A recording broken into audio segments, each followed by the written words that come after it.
patreon.com/learntfp. Welcome back to my stream. It's brought to you in part by ForeFlight, the essential app for aviation. Online at foreflight.com and by Bose. We're in Virginia right now. The A-20 is the choice of military pilots and professional pilots all over the world. And by I gotta finish for my computer to finish certain things, and when you renew your AOP, we can start deciding where we're gonna go. Protection services. Also, for a completely free 3-day trial of the Ground School app, visit learnthefinerpoints.com. We're recording, and hey, before we dive into the content that you sent me in the outline, I have a question that came up from one of my Instagram posts this morning. Somebody asked me if it's okay to descend below the decision altitude when you're transitioning to the missed approach, and my comment was you should really try to plan ahead there. So like start looking up, if the DA is 200 feet, start looking up at 260 so that you can make that decision, and then if you decide you can't see the runway at 200 feet, you're fully ready to transition. And I got a bunch of people pushing back saying, no, you're wrong, this isn't an MDA, you're allowed to go below and while you transition to the missed approach. And I went back and looked at 91.175, and it seems pretty clear to me that you're not supposed to go below the DA. What is your thought on it? Yeah, so my understanding has always been that the decision altitude is the altitude at which you begin executing the missed approach, and the chirp's design assumes that you will dip below the DA in the process because the plane is in a descent. Right. So you reach the decision altitude, you begin executing the missed approach, and there'll be some delay, and the aircraft is going to descend below the DA. Right. I'm not sure how much the chirp's design allows for, but you're going to go below the DA slightly and then begin your climb. All right, I guess I was wrong. That just seems to open up a huge can of worms. Like, what if I was transitioning to the 269 for the next 150 feet? You know what I mean? Like, 53 gallons. Criteria. There's a lot of room to just say, I saw the runway. Let's go 75%. 220. Well, you bring up a good point, but I think if you look, I'm just seeing if I can bring it up quickly. 91.175. 220. The exact wording says. Welcome back to my stream. 220. Could save you some time too. I think the relevant section is going to be when to begin the missed approach, and it says to begin the missed approach at arrival at the DA, but it doesn't make any reference to the aircraft descending. 220. Or any specific allowance for how far 1835. to go. So I figured, you can begin a missed approach. Like if you're planning 344. ahead, you can begin it and not really go below the DA. But. That's true, and I've seen a lot of pilots who do that on check rides, instrument check rides, and they'll even set the DA if there's provision for that in their avionics. So let's say they've got a G1000, they set the barrowments, and they'll say, I'm going to set it, 50 feet high, and I'll say, I have to see you go to the minima for this approach. You have to go to the DA.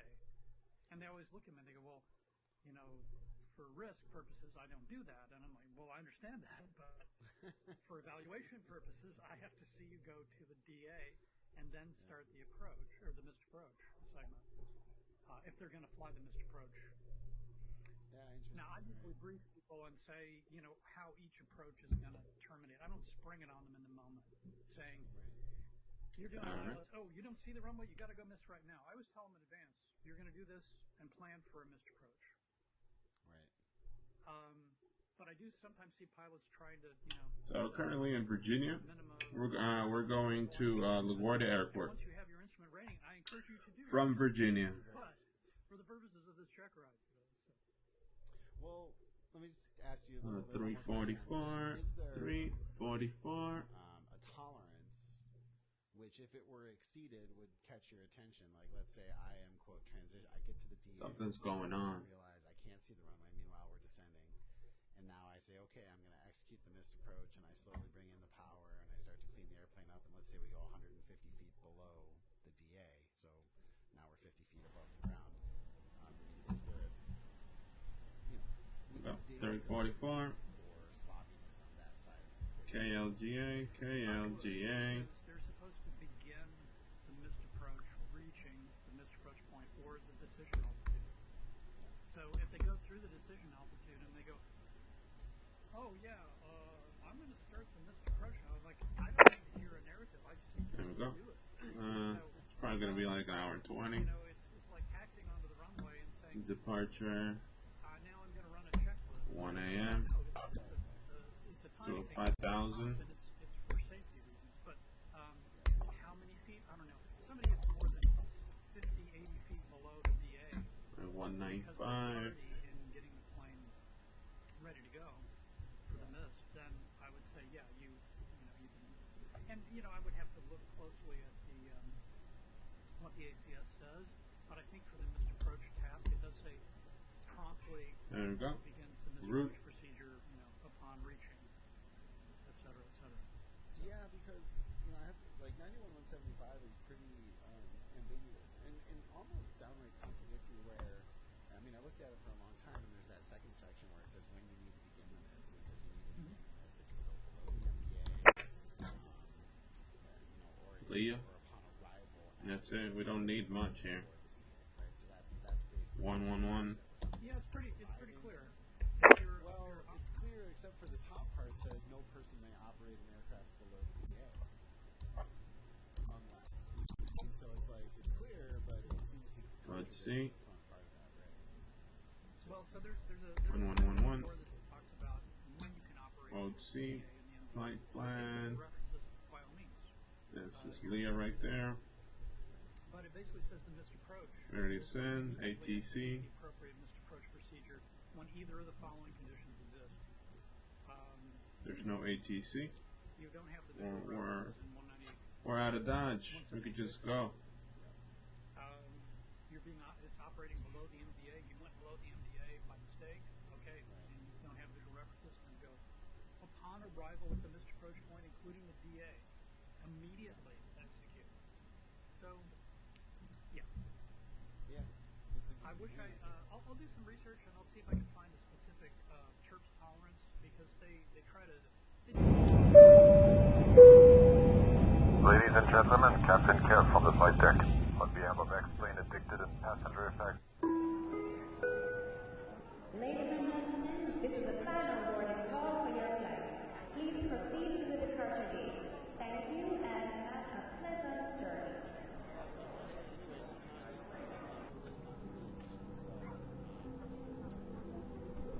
Alright. Let's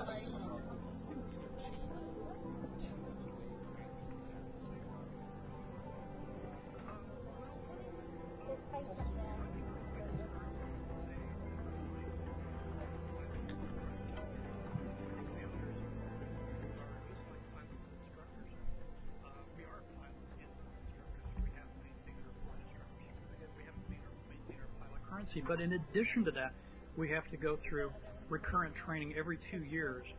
And some of the things that are on this list that I gave you were things that were re-emphasized in my recent training that I went through last month.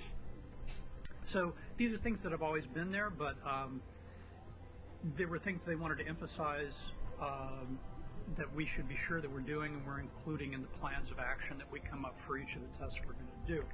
So there are some changes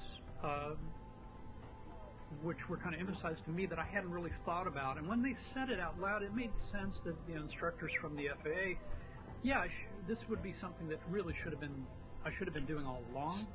And one example is the practical tests in each of the ACS say that the examiner is going to come up with a written plan of action and it's going to include a scenario. So the guidance that we've been given now is that when we schedule the check ride, an applicant calls me or the instructor calls me. And by the way, it's fine with me if the applicant calls me directly. Some people are adamant that it should be one way or the other. I don't really, whatever works is fine. But at the time the person schedules, if there's a cross-country assignment that needs to happen, that's when that gets assigned. And now the scenario. is supposed to be assigned as well. So the applicant coming in knows what to expect for the check ride.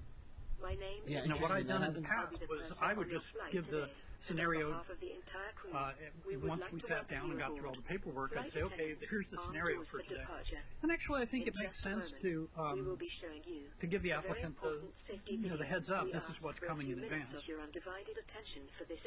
Yeah, it's interesting too about the cross country because it seems to me like that doesn't normally happen at the time of scheduling, does it? I mean, most examiners I know say, look, I'll call you a day before or the night before, and I'll give you your cross country or whatever. You know, there's all these, back in the paper days, these late nights pilots would have trying to quickly plan the the cross country they just got assigned. Yeah, and I believe the ACS says the cross country F1 is required, and that it isn't always required, is to be previously assigned. And from my point of view, and other examiners might disagree with this, but I don't see a lot of point in pressurizing the environment any further than it already is. When somebody comes in for a check ride, they're under pressure and stress, and most people don't perform as good under stress as they do when they're not stressed. So if somebody has 3 or 4 days or a week to think about the cross country and plan it, then I'm fine. It still has to be planned if one is required. The cross country has to be planned with real-time weather. So that would be one of the things I'd remind people. Don't show up with a cross country that you planned, and these are the winds aloft from yesterday morning. This ACS is very clear. It's got to be real-time weather. So there will be some last-minute planning that has to go on, but it's not going to be the whole wrap. Okay. We're not going to. I mean, not to mention the fact that at least certainly with the private, that would really mess up your checkpoints, your times. I mean, that would set you up with a really bad start. Yeah, and it's not reasonable and it's not realistic. So the whole reason for having the scenario as part of the practical test is to test the applicant's ability to make decisions, to apply aeronautical decision making, and to identify risk and to make the best possible choice that they think they can. And then there's going to be some variance from person to person. What should you do in a particular situation? But the instructor and the examiner, in those situations with the scenario, we're supposed to be just evaluating what are they going to do, and as long as they don't create a dangerous situation, let it play out. Right. And it's a learning experience for them, and I get to learn as the evaluator, how it worked for them. Yeah. And what did they make good decisions or not. So. Right. Interesting. So that was one of the changes. You get the cross country assignment if one is required, and you get the scenario assignment. Yeah, and what would be like a typical scenario you might give? Well, let's think about it both ways, private and instrument, if you don't mind. Oh, no, that's fine. The scenario has several components to it, and I think this is another source of confusion for instructors, and if the instructor's confused, their applicant's going to share this confusion. So the scenario is, first and foremost, it's a reason to make the flight. Now, of course, during your check ride, if you're assigned a long cross country that's going to, take the plane to its performance and weight limits and fuel limits, which is what we're supposed to do, you're not going to do that on the day of the check ride. You're just going to do the first few checkpoints and demonstrate that you have the proficiency. But there's a reason for making that trip. And it's got to be realistic for the applicant. So this presents a challenge, I think, for me as the examiner. If I've never met the applicant, I don't really know why they have gotten involved in aviation, and I need to kind of do a little probing and find out so that I can come up with a scenario that makes sense. So an example might be you're flying up to Reading because you got a friend who's getting married in Ashland, Oregon, and he wants you to pick up the wedding rings which are being made by a local jeweler in Reading. All right, there's your scenario. You have a reason to make the trip, and you also have external pressures. Yeah. Your buddy is counting on it. Maybe you're the best man. This is one of the things you got to do.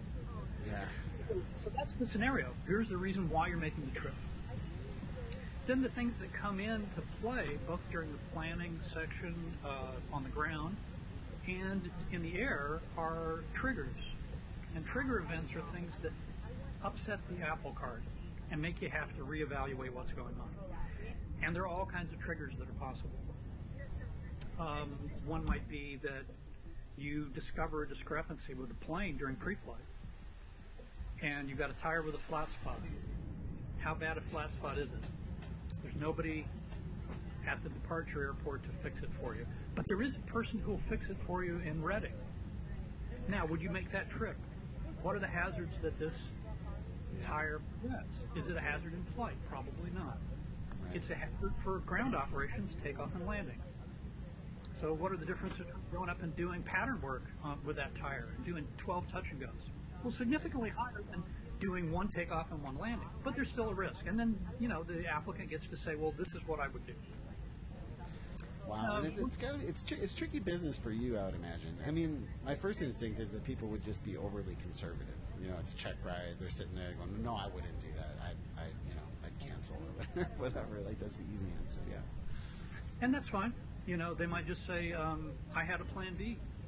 My plan B is I've got my car and I'm ready to just transfer all my luggage to my car, and I've still got enough time to drive to Reading. It's just going to be a long day." Okay, that's fine. Shows good risk management.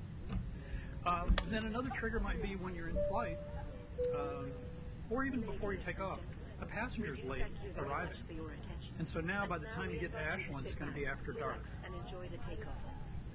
Or a passenger arrives and they've got way more baggage than they said they were.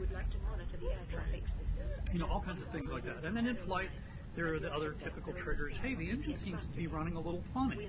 You know, these are simulations, obviously. Yeah. But what I've seen is that a lot of applicants, and I don't know what percentage, but a fair number, they think a scenario is a trigger event. Right. They haven't thought about the whole picture about what a scenario is supposed to be. And if they haven't, it's probably because their instructor didn't really think about it or didn't really understand it from the beginning. So it's interesting.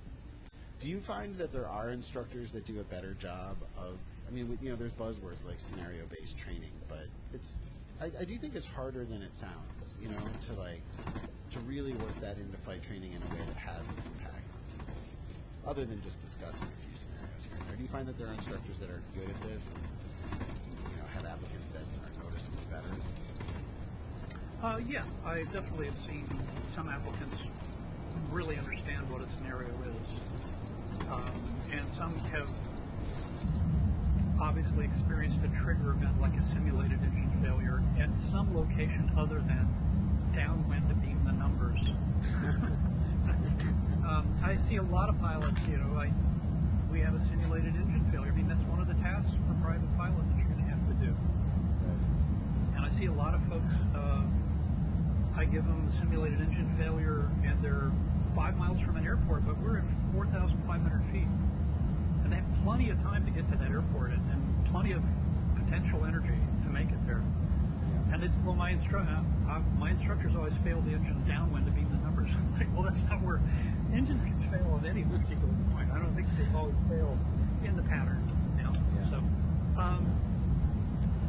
So yeah, some people are better prepared than others, but I think for instructors, you know, your applicant is, you know, you've got to take some time and be thoughtful about the person you're working with. And in the San Francisco Bay Area, there are a lot of people who are very goal-oriented who become involved in aviation, and they have a reason. They're going to go on fly fishing trips to Bend, Oregon, or they're going to go skiing and trucking. And these are the things that, you know, you can, as an instructor, you can tie in with the person's interests and create a scenario that's going to make sense. Maybe they have a business meeting up in Santa Rosa. Right. Perfect. Yeah, I often tell people after, you know, doing this for X number of years that really the best thing they can do in the real world, in real life, is to just bookend. If they really have to be there, then bookend it. Like, you know, give yourself a couple days on either side to get there, you know, or at least a day. But don't make it that you take off that morning if you really have to be there that afternoon. You know, go the day before. Give yourself some wiggle. Yeah, there's one gentleman that I fly with occasionally, and he has to travel for business, and he oftentimes has to go to some pretty remote areas because of the nature of his business, and he likes to have an instructor along. So over the years, I've flown with him numerous times, and he always has a backup plan. He's got a ticket on Southwest and a rental car. It might be 4 hours away from where this remote area he needs to get to. And then the day of the flight, if it looks like we can fly in the small plane, he calls his assistant and says, cancel the Southwest flight and the rental car. And sometimes he says, hey, we're canceling the flight. I definitely need to go and get on Southwest. So, yeah, having a plan B is really good, and not pressurizing yourself and assuming everything is going to work out just hunky-dory, because you don't have to be involved with aviation for very long to realize that things seldom work out exactly the way you plan. Right. And out of curiosity, this guy can do that on Southwest. Those tickets are refundable, or you can buy a certain insurance or whatever that makes it so that he's not just throwing. Well, he purchases the tickets that allow him. He gets that credit, and he can use the tickets. Apply it to something else later. Nice. But these are the things that you've got to think about. If you bought a non-refundable ticket, well, there's an external pressure. Right. Exactly. Fascinating. So, what about an instrument scenario? Is it much different? No, but the things that play into an instrument trick ride, especially the environmental concerns, weather, and conditions at the departure and the arrival and en route, there's a lot more variation. If you're not an instrument-rated pilot yet, you might have the idea that once you get your instrument rating, you're Superman. You'll be able to fly in all kinds of weather. But what the instrument training oftentimes is about is realizing that there's fine nuances. When you're a VFR pilot, the field's IFR, I'm not flying. Yeah. But if you're an instrument pilot, it gets to a much more granular kind of examination of, how low are the clouds for departure? Okay, it's instrument conditions at the departure. Maybe it's instrument at the arrival. Do I need to have an alternate? Is there icing conditions, turbulence, thunderstorms? These are things that you just don't normally brush up against that often as a VFR pilot. Or if you do, you just turn around and you get on the ground somewhere. Yeah. Whereas with an instrument pilot, you've got to... So the scenario is going to be the same, but the triggers are going to be a little more fine-tuned and give the CFI or the evaluator, in my case, kind of a window into what that person's thought processes are. Yeah, instruments, it's so true what you're saying, that's where the really hard decisions begin, and even sometimes, flying here in California, I have one of my instrument no-goes is that I don't fly when the freezing levels are at or below the NEAs if I'm not in an aircraft that's equipped with some sort of anti-icing equipment. And I often wonder if I would have that same SOP if I regularly flew out of Chicago. I have the luxury here of sort of approaching it with those kinds of kit gloves and but it's still getting quite a few instrument flights in all year round. But if that really grounded me for 7 months, it's a tough call. It is, and there are all kinds of truisms that come to mind. Better to be on the ground wishing you were in the air, but it is true. And when I used to fly 135, and we were expected to go in all kinds of weather. Right. We'd fly and stuff single pilot at night. That was really pretty gnarly stuff. Yeah. And people say, that must have been a great experience. Well, I forget who told me this, but experience is what you get when you don't get what you want. so when a plane in the clouds, icing up, and you're all by yourself, single pilot, it can be one of the loneliest places in the world. And it's a spot you're not proving anything to anybody by getting into those spots. You're kind of proving more by staying out of those spots. So whether you can do that in the Midwest or not, there are going to be days you're not going to fly. And it's just like here, there are going to be days you're not going to fly. Yeah. I think I remember you were flying whenever you calling in at the end of your day, coming back to Oakland. What's the phrase, flying God knows what to God knows where in the middle of the night? Yeah. And so when you talk about that, not impressing anybody, and we don't have to digress on this too much, but there's nobody there to impress. It's just you. It's an incredibly lonely place because you're just kind of thinking, what the heck am I doing here? Right? This could be the end of me if I do this wrong or make the wrong choice. But yeah, like you said, you're just expected to go. And so options, just work the job or not, or don't work the job? No, there are times when you don't go, and you call your chief pilot or director of ops and say, "I'm not going, and here's why." Right. And generally, they're pretty understanding. The hierarchy that we were taught, that we kind of adhered to, which I liked, was safe, legal, on time, in that order. So if you had to break a rule to maintain safety, if you had to, then do it. Otherwise, don't break any rules. And you get there when you can get there. Yeah, that's great. There were some other companies, similar companies, not that one, but similar ones that maybe weren't so generous. I remember one chief pilot telling, I asked him that question directly and said, "What if I perceive the weather to be so bad that I can't go?" He said, "If you feel like you truly feel like you can't go, then you don't worry about that. We'll get one of your friends to go for you." Yes, peer pressure. Yeah. Okay, great. Well, and this plays into the kind of personality traits that some pilots maybe have. Maybe more pilots have this than other people, but I call it the Walter Mitty complex. That somehow, by taking risks, that you're proving that you are a real pilot. And personally, I don't agree with that. I think, and certainly on a check ride, somebody who's a risk taker is not going to impress me. And that go ahead.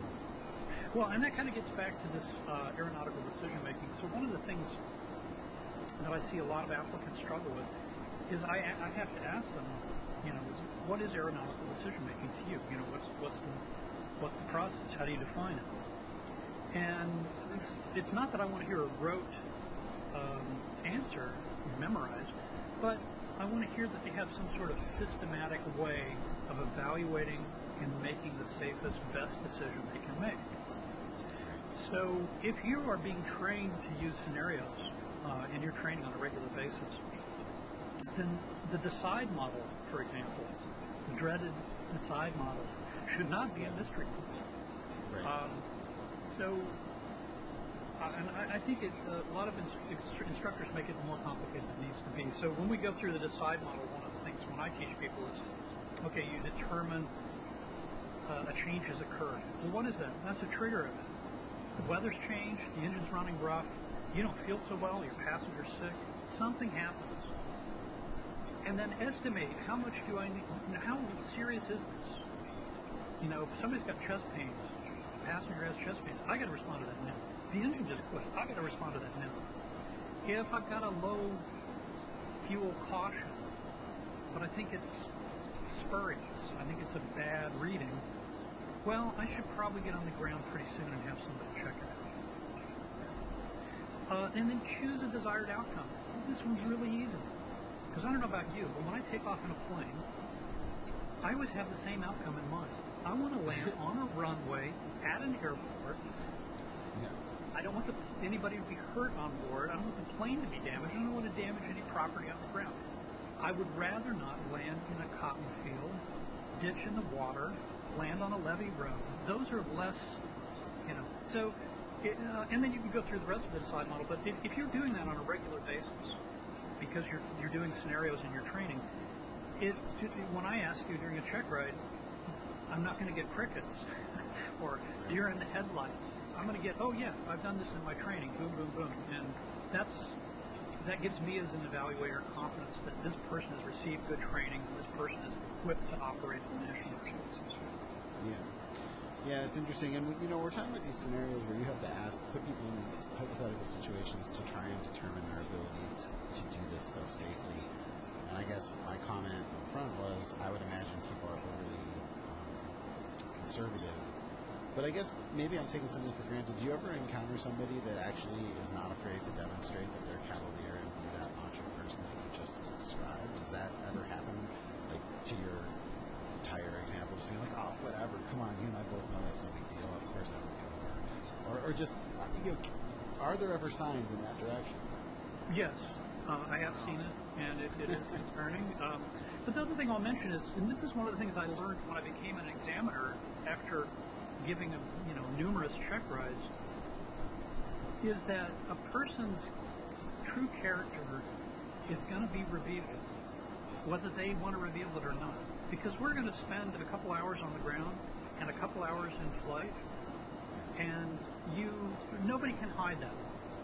So they might come up with what they think is the answer I want to hear, but their true character and decision making and their training, whether it was adequate, better than superlative training, or inadequate, it's going to come out. All right, aviators, that's all for this episode of The Finer Points. A huge thanks to John for coming on the show. You can find John online. His handle is AviMentor, A-V-I Mentor. He's got some great books, so definitely seek him out, give him a follow, and try to find some of that material. There's also the complete video version of this conversation. We spoke for about an hour and a half, and that's available at patreon.com/learntfp.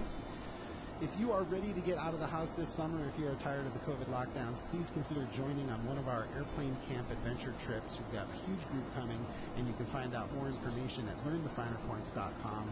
The little link at the top right-hand corner of the page there where it says Adventure Trips. Also, there's a free gift video at that website and information on how you can get a free 3-day trial of the ground school app. So lots of free stuff, and definitely come by the website and check it out. A huge thanks to the sponsors, to Bose, AOPA, and ForeFlight, and of course the patrons. Without that support, I just couldn't do all this content. And of course, a huge thanks to you, the best fans on the internet. Please leave us a review on the iTunes store, and most importantly, until next time, be safe and fly your best. The Finer Points is brought to you in part by ForeFlight, and by Bose, and by AOPA, and by the generous support of listeners like you through Patreon.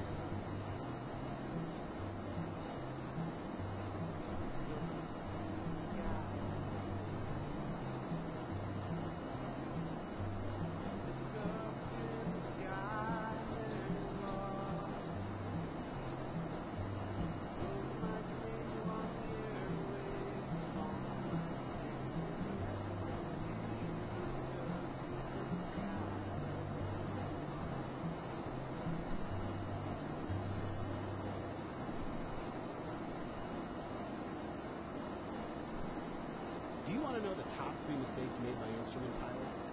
I'm going to tell you in this episode of The Finer Points. Charlie Papa, you're 15 miles southwest of Boise, flying for the heading, maintain 3,500 southwest of the local 100, 30 ILS 32.3. Hello aviators, welcome back. On this episode of The Finer Points, I'm going to talk to you about the 3 biggest, most important mistakes that I see instrument pilots make, and it might come as a surprise because they're actually quite subtle. I'm Jason Miller, and you're listening to The Finer Points. The Finer Points is brought to you in part by ForeFlight, an essential app for aviation, online at foreflight.com, and by Bose, makers of the A20 headset. The A20 is the choice of military pilots and professional pilots all over the world, and by the generous support of listeners like you through Patreon. Patrons receive bonus content and much, much more. For more information, please visit patreon.com/learntfp.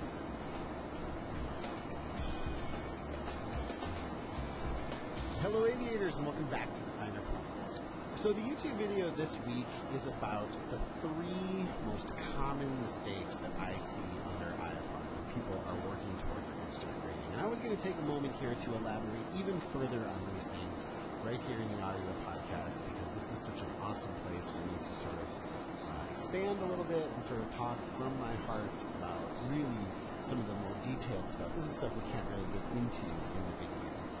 And I thought long and hard about this because the 3 mistakes that I'm going to talk about, the 3 mistakes that I think are the most common mistakes I see under IFR, are not leveling off properly and climbing as a result, turning when you look down. Everyone's looking down at their iPad these days, so there's always a turn involved with that, and not rolling out properly on Intercept headings, right? So not really intercepting courses properly. And I thought hard about it because those are pretty subtle things, right? I'm thinking, are there worse mistakes that people make? You know, because there are a lot of mistakes. I mean, IFR is a difficult thing to do, especially single pilot IFR, and especially if you're training in an old 6-pack airplane. But really, when I think about it, there's no one task under IFR that's particularly difficult. If you look at the instrument pilot ACS, I mean, it is less than skills or 10 tasks that you need to know. Tracking courses, holding procedures, flying non-precision approaches, precision approaches, circling approaches, missed approaches, all of this sort of stuff. But if you think about it, each one of those things is not particularly difficult. If people can focus on one task at a time, often it is fairly simple for them to get it right. So these issues that I'm talking about are things that I see get in the way of that. It doesn't matter what task it is, whether it's holding, flying an approach, or if it's simply just holding altitude and getting distracted. That's where things get tricky, when you start to compound all of this stuff, right?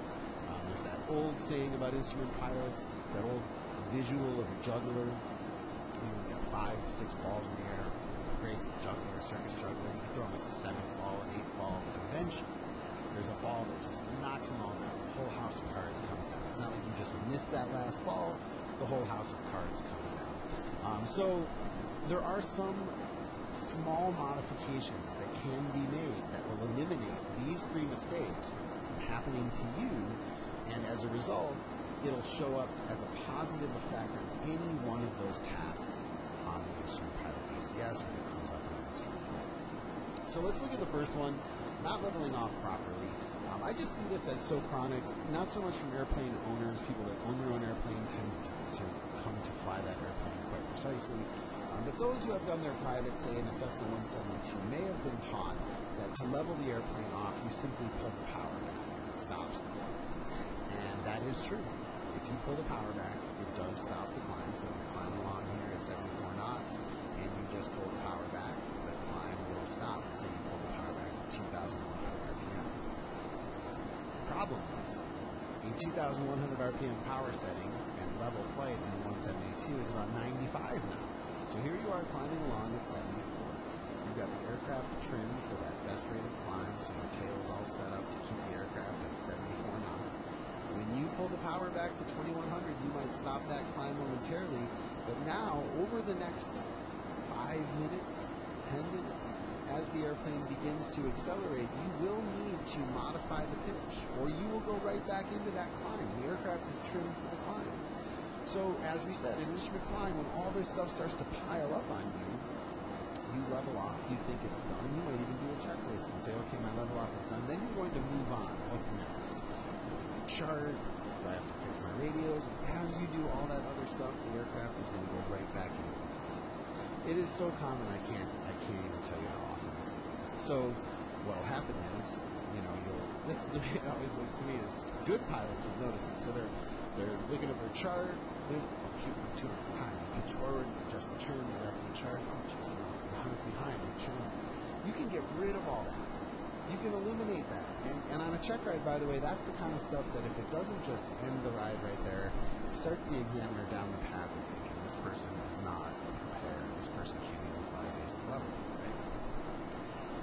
And by the way, if you're doing this VFR, it's hard to notice. So, 100 feet this way, 200 feet that way, VFR is not the end of the world, and there's a lot forgiven, and you just sort of get away with that slot until you put yourself into the instrument environment, which is why this is where it typically shows up. So how do you fix that? You level off the airplane by pitching forward, creating a level flight plan, create the top of the hill. Let the airplane accelerate to something close to your cruise speed. It doesn't have to be exactly your cruise speed, but get that trim in there, then pull the power back, then fine-tune the trim. There's a whole YouTube video I did on that specific point. That way, by the time you move on to your checklist, your flow check, your checklist, and move on to what's next, the aircraft is flying along at the cruise speed, and you are trimmed for that cruise speed. So you basically took the time it took you to get there and just shrunk it down to nothing, got it out of the way, confidently put it behind you so that you can now move on to the next thing. All right, and so another one of those things that permeates all the tasks on the ACS is looking down. Now, I am a huge advocate of picking things up and bringing them into your field of vision. If you need to fly level, pick up your approach plate and put it right next to the altimeter and the VSI and dart your eyes back and forth. This head movement where you go 90 degrees down into your lap is not just bad because you can't see the flight instruments, it also contributes to spatial disorientation. So with everybody flying around now with iPads, Everyone, well, not everyone, some folks have them up in their field of vision, but a lot of folks have them down in their lap. They put their head down and they start going for deep data on there. And when they do, their hand on the control yoke, they look down. If it's their left hand on the control yoke, they will begin to turn left, or they will overcompensate and turn to the right. So 2 pieces of advice, 2 takeaways here for that. If you look down and you're flying on instruments, let go of the yoke. I'm 90% sure that you're going to do more damage by holding on to it than you will by momentarily letting go of it. And if you can't momentarily let go of it, maybe you're not in trim. Usually a big heavy grip is the first step in the direction of having poor trim technique. So the lighter your grip, the better your trim will be. And if you can't lighten your grip, maybe that's telling you something about where you're trimmed. The second major takeaway is pick things up and hold them right next to the instruments or right next to the radio. Put them right next to the thing that you need to divide your attention away from them to deal with. You guys, but all right? crazy. Big stuff. All right. The last one is intercept headings. Now, we're going to use the example of a holding pattern, and there's an animation of this in the latest YouTube video, the one that's publishing Sunday. So if you can't understand what I'm saying here, make sure you go get that video. But the idea here is, let's imagine you're outbound in a holding pattern, right? You're flying the outbound leg, and you need to now turn. Let's imagine you're turning to the right. Okay, so you're gonna make this turn, and you're gonna go intercept the course back to the fix, whatever the fix is. You're either going to make that turn perfectly and see that needle come center just as you roll out of the turn, or you're going to cross the course in the turn. Maybe if you have a tailwind, you'll see that needle cross through as you're turning. And if it does, you keep the turn coming all the way around till you're on an intercept. But the third possibility is you're turning into the wind and you don't see the needle move. You don't see the course come in. And in this case, what I don't want you to do is continue the turn until you're paralleling the course you had intended to be on.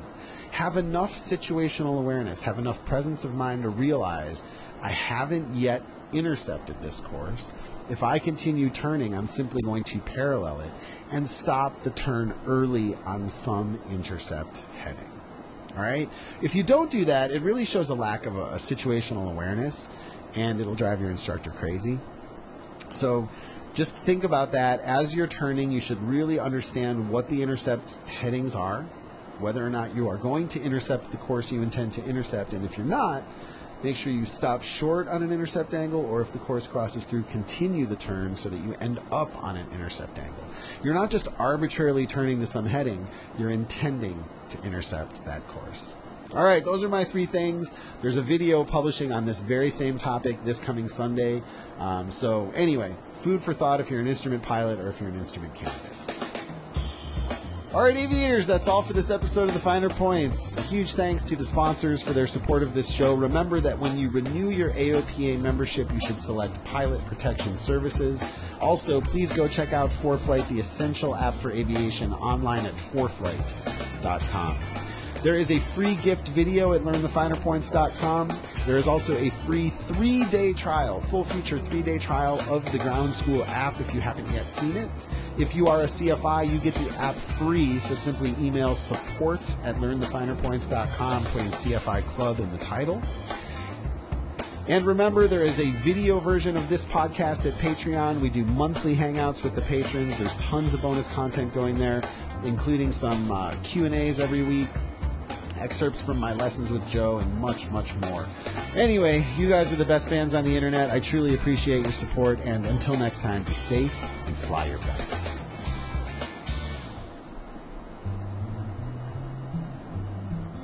The Finer Points is brought to you in part by ForeFlight, and by Bose, and by AOPA, and by the generous support of listeners like you through Patreon.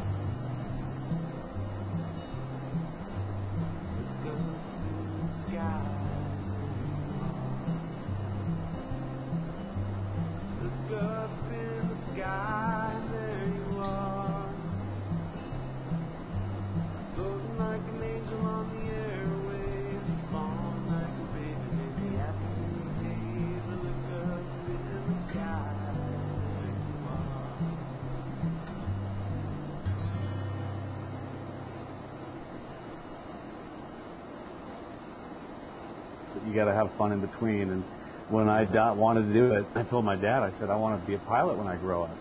And he said, Brian, you can't do both. 4 Charlie Papa, you're 15 miles southwest of Lucy. Flight present heading, maintain 3,500 till southwest on the localizer. 30 ILS 32 approach. Hello aviators and welcome back to the Finer Points. On this episode of the Finer Points, we are talking to airline captain and champion for general aviation Brian Schiff about how to get younger generations inspired to become pilots, how to really get the word out about this awesome community that we're all a part of. We're also going to be talking to a local female pilot who started a scholarship for young women to help get them involved in aviation. I'm Jason Miller, and you're listening to The Finer Points. The Finer Points is brought to you in part by ForeFlight, the essential app for aviation, online at foreflight.com, and by AOPA. When you renew your AOPA membership, remember to select Pilot Protection Services, and by the generous support of listeners like you through Patreon.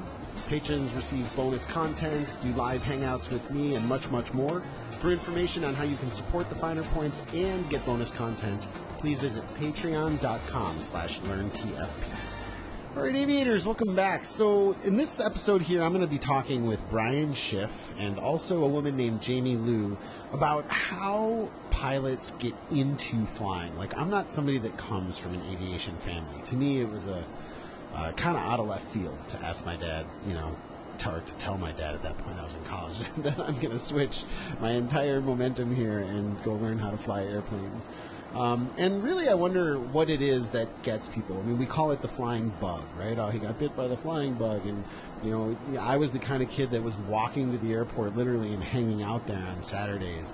But some kids not like that. I have 2 daughters. They're both equally exposed to aviation. One of them is very, very into it, and the other one couldn't care less. So, what is that, and how do we widen the net and get more kids that would be potentially interested in flying access to the industry, maybe through Young Eagles flights or whatever? So that's sort of what we're talking about today, is how to get into flying for younger people, or how to help younger people get into flying. Let's talk with Brian Schiff. First of all, a lot of you know Brian from the channel here and from the Instagram lives. Brian is an airline pilot. He is a flight instructor. He is a part of an aviation family with a long history. And Brian is also a huge advocate here in trying to help pilots get involved in the industry. So it was a logical choice to reach out to him, somebody who grew up in the industry and also somebody who works so hard on helping pilots get into it and to stay in it. So anyway, I welcome Brian Schiff. I've got 2 girls, one of whom probably couldn't care less about airplanes at all. And they both grow up in the same environment. We're flying 182s. We're constantly going out to the airport. And my youngest daughter, on the other hand, I'm 99% sure she's going to be a pilot. She can already say at age 3, I want to fly helicopters, not airplanes. That's all she talks about is flying. And so it just got me thinking, what is it you think? And I thought you were a great person to talk to about this because you grew up all around airplanes, right? I mean, what was your childhood? Well, it's interesting you ask. I have 3 children as well, and they're actually all adults. My youngest is 18 now. And I told him, you can go, it's not juvie anymore, so it's on you. But my oldest, not interested in flying. My middle child, not interested in flying. 3rd child, all over it. And so I'm teaching him to fly now, and he's almost got his private. And, it's almost one of those things that children, you can't tell them, hey, this is really cool, you should try it. All you can do is kind of float it out there and see if they grab onto it. And that's what I've discovered is hey, I'm going flying, you want to go with me. And if you say, you should try this, it's really fun, blah, blah, blah, and you tell a young kid that, they resist. It's like pulling on a Chinese handcuff. They want to pull the other way. And so what my experience has been, and even I do a lot of Young Eagles flights with the young kids and flying them around, and they're very impressionable. And show them something else than the flying. The flying is just a way to get to that something else.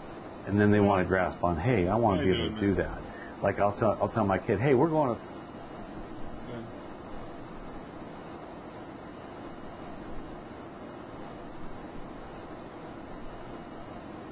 Bravo 727. Awesome. Did you pay for it? I don't do payware much. Hold on, let me lower this down. I don't do paid planes. I have a bunch of free planes, and I'm expanding how many free planes I got by just looking for the ones that I need. I'm pretty sure that plane that you got is it's too task hungry. I would need a new computer for it, or a better computer. Like I can't use Zebos. I can't use some of these optimized models because they're obviously made for like very beefy graphics cards. So I have a problem playing the game while using them.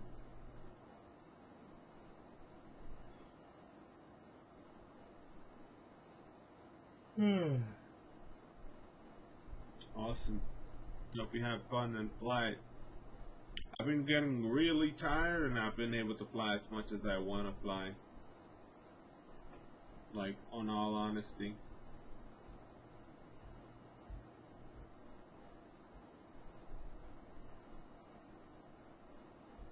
Like,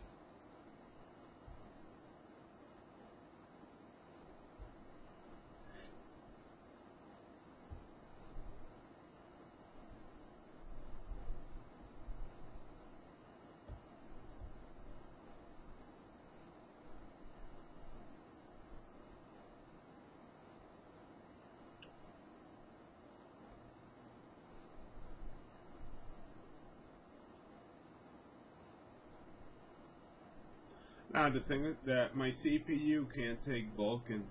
I'm on Mac. I can't do none of that. My computer is really. I'm basically playing with a dinosaur. Like, even getting the cheapest $400 PC out there, the cheapest. Listen to me right now. Right now, I go out there, go to like Micro Center, get a Windows computer that's worth $299, a desktop for close, like on sale, like a $400 PC 50% off. It would blow out the water.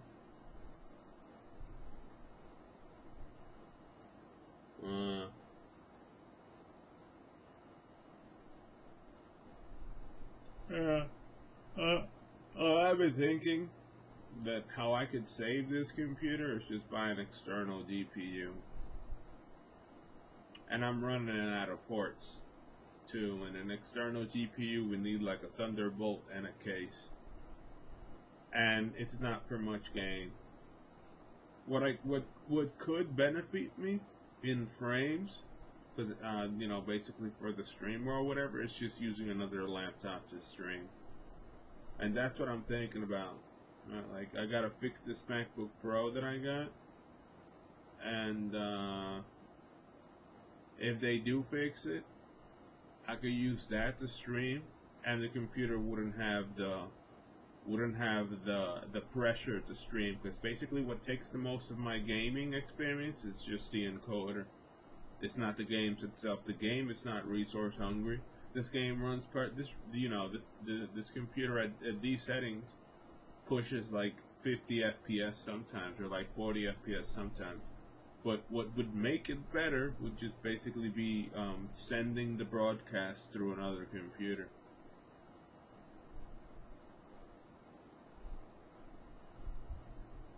I got like it's like an i7 2.6 gigahertz from like 2012, man. It's really old. It's like i7, yeah, I think it's an i7. It's an i7 2.7. It's upgradable, but you have to go in the computer.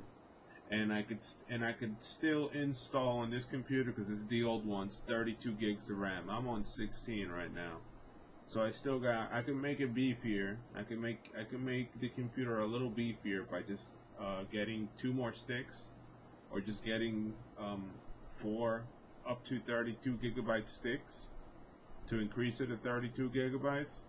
And then basically, if the game's a CPU bottleneck, then I'm screwed. But basically the point of using a second computer to stream frees up the entire CPU. Basically, it's a totally different game in terms of how smooth it is or whatever. You could tell that when you stream and when you don't stream, certain games, not all of them are, right?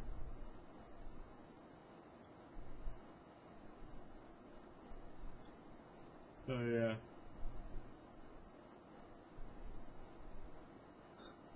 It's like a 2.7 Intel 7 i7 i7 2.7 gigahertz.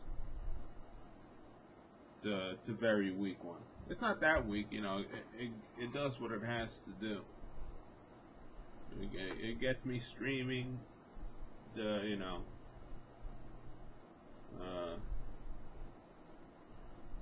stream is doing what it's supposed to be doing. I don't have a problem with it.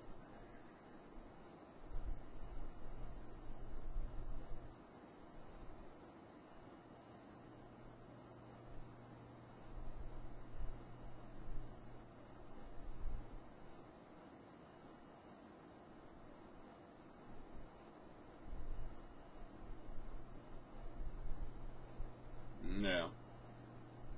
All I know that if like I said, my current setup right now, it's extremely expensive. It's not extremely expensive, but back then it was expensive as hell. I've already put some money on it. Like, I think I got it some hardware.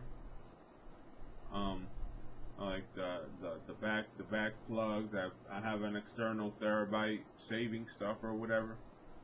But any new computer would just blow it out the water. Anything new, like anything $400 out there right now would make me using a Mac stupid. Would be using a Mac totally stupid when you have like a Windows computer that's going to basically play every game out there at like 40 FPS at least.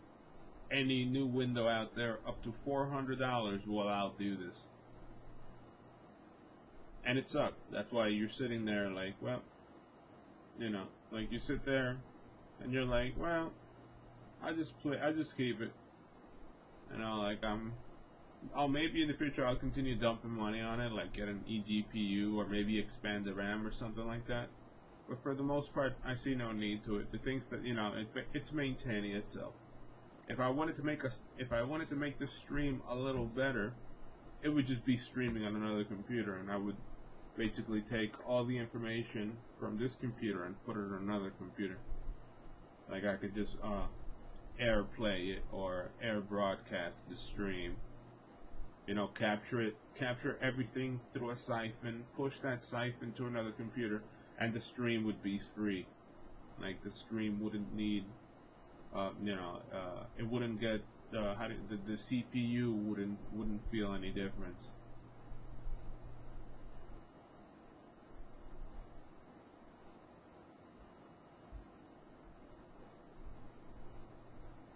I'm sitting here downloading all the charts on my navigational iPad.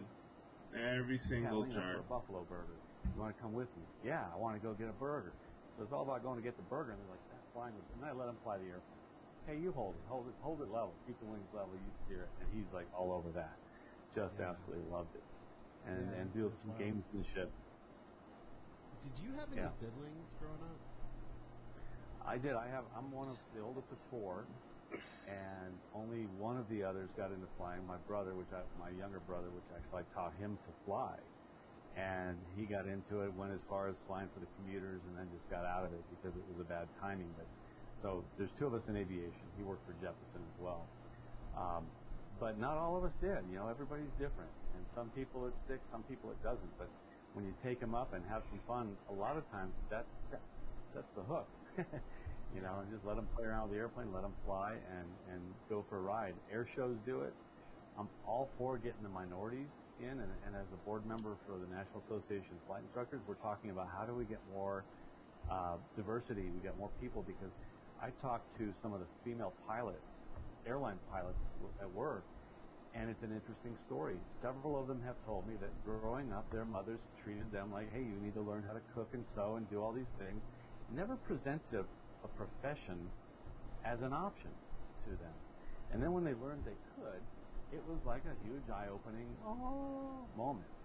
So I think just presenting it out there, hey, there are so many female pilots, and I think we're doing a good job getting that word out.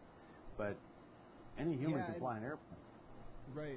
And I agree that it's super important, especially where in communities or in groups like women or other minorities where there is traditionally no support. But I can almost, I can say something similar, having come from a family where nobody was a pilot. You know, my dad's an attorney, my mom stayed at home, took care of us or whatever. I remember wanting to fly from a very early age and literally never thinking of it as a possibility. Until one day, I remember I actually sat my dad down. It was sort of like I was in college, and I sat him down, like fully expecting him to just, throw the book at me. But I said, "Look, Dad, I'm going to go for flying lessons." I had my whole argument about why. I said, "Here's why, and I want to do this thing, or whatever." I was ready for the fight, ready for the argument. He's like, "Great, go for it." And it was like, what? What? I waited this long, and that's your reaction, So I think there are a lot of people, women or not, people of color or not, that are out there and just don't really see it as something that's possible for them because they didn't grow up in a flying family. Right, and I'm very fortunate to have grown up in a flying family, and I'll tell you what did it for me. My dad obviously was an airline pilot, constantly in GA. I would go up with him in a small airplane on occasion, and I got airsick. And I just hated going up in a small airplane. It wasn't for me, but the weird thing is, what did it for me was at age 11, I went with my stepmom to the airport to go pick him up from one of his flights, and we're waiting by LAX by the thresh just underneath the final approach to the runway, and a 747 comes roaring overhead, and she goes, "There's your daddy. He's flying that right there." Wow. And I looked, so as an 11-year-old, seeing aluminum overcast with these big four thundering engines, and to know that my dad was the guy driving that, I thought, okay, I got to do that. It took me 3 years to ask him, what do I have to do to learn how to fly an airplane? And the minute I asked him, he never pushed it, never said a word, never said you should do this, you should try this. But the minute I asked him, we went into the garage, he unlocked a big cabinet, and there was a cardboard box that said, "For Brian, question mark." And in it was a sectional, a plotter, an E6B, a FAR AIM book, and the airplane flying handbook, now called the, what was it called the before? Flight Training Handbook, I think. That's it, the Flight Training Handbook. You can pull one of those out. And so he had been waiting just for me to ask him that. And that just set the roller coaster going, and I learned how to fly, and it was all downhill from there. Wow, that's awesome. But That's really he cool. never pushed it. Yeah, no, I know, and I'm always reluctant to do that. I do similar things to what you described, like with my older daughter. I'll give her the flight controls, and I remember one moment I thought I almost had the hooks that were really not pushing it. We're in a 152. We're out flying a really light little airplane, and I said, "Okay, you got the controls." She said, "I got the controls." And the airplane starts to bank left and starts to increase bank. And I look at her and I said, "Are you going to fix that?" She's like, "Me?" And I'm like, "Yeah, you." And there's that moment where she picks up the wing and it's like, wow, I just controlled this airplane, Yeah. But still, I think she'd just as soon take the airline to get there in an hour. Well, and you got to realize it's not all about just getting from A to B. It's that you got to have fun in between. And when I wanted to do it, I told my dad, I said, "I want to be a pilot when I grow up." And he said, "Brian, you can't do both." I love it. Well, and I know you're really active, like you mentioned. You're active with NAFI, and that's and the EAA as well, or is that all part of the same thing? No, it's not the same thing anymore. But I do a lot of EAA. I'll speak when I'm a member of my local chapter, but I'll also participate until COVID hit in the Young Eagles, where first Saturday of the month we go out, and young kids are signed up to go for an airplane ride. And so I give kids airplane rides voluntarily for the EAA in that respect. Yeah, I love that. And I love those because everybody there really wants to fly.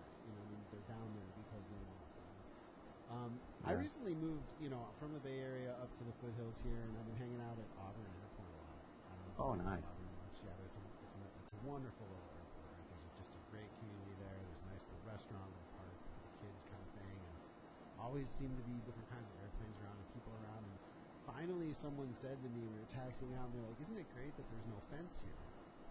And I actually had to look around and think, you know what? You're right. There's no fence here. This is the first airport I think I've ever been to where there's no fence. And it just got me thinking about, is that related to why the airport has such an awesome community? And I guess this is all leading up to the thought of like, well, two things. What is the local airport scene like where you are? And do you think we're doing enough at local airports to sort of include the community the way they used to say at Van Nuys 30 years ago? I think what we're doing is being reduced because, in the post 9/11 world, the fences have gone up, the viewing stations have gone away. Airports, even I remember Orange County Airport, Santa Ana had a place you could go into the terminal and go up and sit in this big patio area and just watch airplanes. A lot of airports had these areas where you could watch airplanes. Those are going away, and the fences are making it more difficult. I'll say this though, that since they put, like my home airport, Camarillo didn't used to have a fence, and after 9/11 they put a fence in, and it's working because we haven't had any kind of terrorist action since they put that fence up. So it's I know working. it was chronic there. Camarillo had a worldwide reputation before that. Right. It's really sad. It's sad, but there are restaurants, and I think the best thing is to take kids to those restaurants where you can watch airplanes. Yeah, And I think that's a good idea. You guys have the best restaurant I think I've ever been to. What's the name of the one at Camarillo? It's awesome. The Waypoint Cafe. Yeah, that's my great favorite food. restaurant ever. Yeah, well, next time you're there, be sure to call me because I can be found there often. Yeah, okay, I will for sure. Yeah, I mean, it's really interesting. I think it's sad. It's, we want to be inviting to the community, but the first thing that people see often when they show up is a big giant fence with a federal warning saying if you trespass or do the wrong thing, it's a federal crime. And it's just, it's intimidating, and I think I'm noticing that at Auburn, the fact that you can just drive up if you're a dad and you've got kids and you're not a pilot, you can still take your kids out there on a Sunday. You're not afraid that you're going to get shot if you take another step. You can sit in the grass, you can have a sandwich, you can watch some planes. I think it's important. Yeah, and that's great. And the flight school, or one of the flight schools where I freelance, on occasion, like a couple times over the summer, they'll have what they call Aviation Camp. And it's just a few hours on a Saturday and a Sunday over the weekend where they'll have kids come in and you give them it's kind of a special tailored ground school that just tells them about flying. It's not really getting into the nuts and bolts, but it's like an intro to flying, and then they'll give them a tour of the airplane. And before COVID, they'd go visit the tower as well. And they'd get to, touch and feel the airplane and do things like that. So if there's a flight school nearby, I would highly encourage doing something through them and saying, hey, let's just have like an open house or a kids day or something, especially if you have free giveaways or something to make it fun. Yeah, for sure. Well, hey, before I let you go, if there are pilots listening to this who own airplanes, what do they have to do to sort of get involved with the Young Eagles? Is there a process where the airplane has to get approved? Is it fairly simple, or how does that work? It is very simple. You first would start out by going to EAA.org, and I believe you can navigate to the Young Eagles, and you apply to it. You have to carry in. There are certain requirements. It's pretty. It's not very strict. So you have to have insurance on your airplane, and I forget what all the requirements are. But it's very. If they'll let me do it, it's got to be simple enough to do it. You can just go on the website, fill out the app, find your local chapter of EAA, and usually there's one day a month. And hopefully we get this fired back up again. Hopefully we get back into normal life again. But it's fairly easy. Go to EAA.org, search for Young Eagles, look for your local chapter, and it kind of walks you through it with an application that you fill out online. Yeah, awesome. Yeah, I think that's great. I have a dream. I don't know if I'll ever see this happen in my lifetime, but I see all this noise about airplanes closing, and there's that great movie 1/6 Left where Brian did that animation of Southern California over a period of like 50 years and just watch these little dots disappear. I'd like to see an airport open in my lifetime. I'd like to see a community invent an airport out of nothing. And I know. We can all rattle off all these airports that have closed, and now Reed Hillview is they're trying to close that one. But I don't think in my flying career I've ever heard, hey, there's a new airport. Have you? No, that's what I'm saying. If I Yeah. hear that before I leave this earth, it'll be good news to me for sure. I agree. Maybe we should start a new airport somewhere. Let's do it. Of course, well, I don't want to go down that road, but yeah, like, I mean, I've even thought of, I don't know if these are crazy ideas, but I thought of, like in communities that need public housing or anywhere, even as a landlord, right? If I ever went into a commercial real estate venture where I don't have this kind of money, but when I lay there at night and dream of things I might get into, right? Like if I were building apartment communities for families anywhere in the country, why not put in an aviation theme? Why not have a little park outside, kind of like they do at Auburn, where the kids can sit in these little planes that turn, or some of the really cool little kind of airplane toys I see at Sun and Fun, little radio broadcasts, or anything that sort of brings this aviation theme into people's mind. It might inspire young kids, because you never know. Like I said, I've got two daughters, and one of them is obviously inspired just almost immediately. It's like, Yeah, you're right. It's something to bring the lore back into it, rather than it just being another mode of transportation like a car or a bus or a train. It's more than that. There's a great history, and there's a love of it, and the camaraderie among pilots. As you know, when you go to Oshkosh, you're hanging around with 100,000 of your best friends, and aviation, it transcends all that. So just getting people involved in it really does, transcend a lot of other things that keep us apart. I'd love to bring the lore back to it. Yeah, definitely, 100%. There was a company out of Canada, I don't know if they still fly, and I don't think it was particularly successful, but it always caught my eye. They were specifically a sightseeing company, and they had purchased an old, I think it was like a Shorts 330 or some old, slow airplane, but that could hold a lot of people, and put in like a big viewing wall. They had modified it with like giant glass windows, and they would just fly low and slow, like, How cool. Isn't that kind of cool, right? Just for people that is look awesome. at the Earth from above. Yeah, it was kind of cool. And I believe that YouTube has a lot of promise. Like, my favorite Oshkosh story of the last 4 years is seeing Trent Palmer. Trent, he's the guy that does all that backcountry flying. Yeah. I remember seeing him signing autographs at Oshkosh, and a line of about 15, 11-year-old boys lined up to get his autograph. And I thought, now that's a good sign, right? That's it is. YouTube has done a lot, because that's where my kids spend, my youngest especially, 100% of his time. I can't get him to watch any of the training courses that I sign him up for, even yours, which I've signed him up for. And he'd rather be on YouTube, watching everybody on YouTube. And I get it. There's some entertainment value to it, but there's also a lot of education. But you got to be careful. But it's done a lot. And I think one thing that would be really huge would be to have, I just totally lost my train of thought. Well, no, but I think I think one of the points you just made that's really critical is YouTube is, I think it is what I was saying it is. It's a window into the romance of it for a lot of young kids, but it's also, you have to be careful there.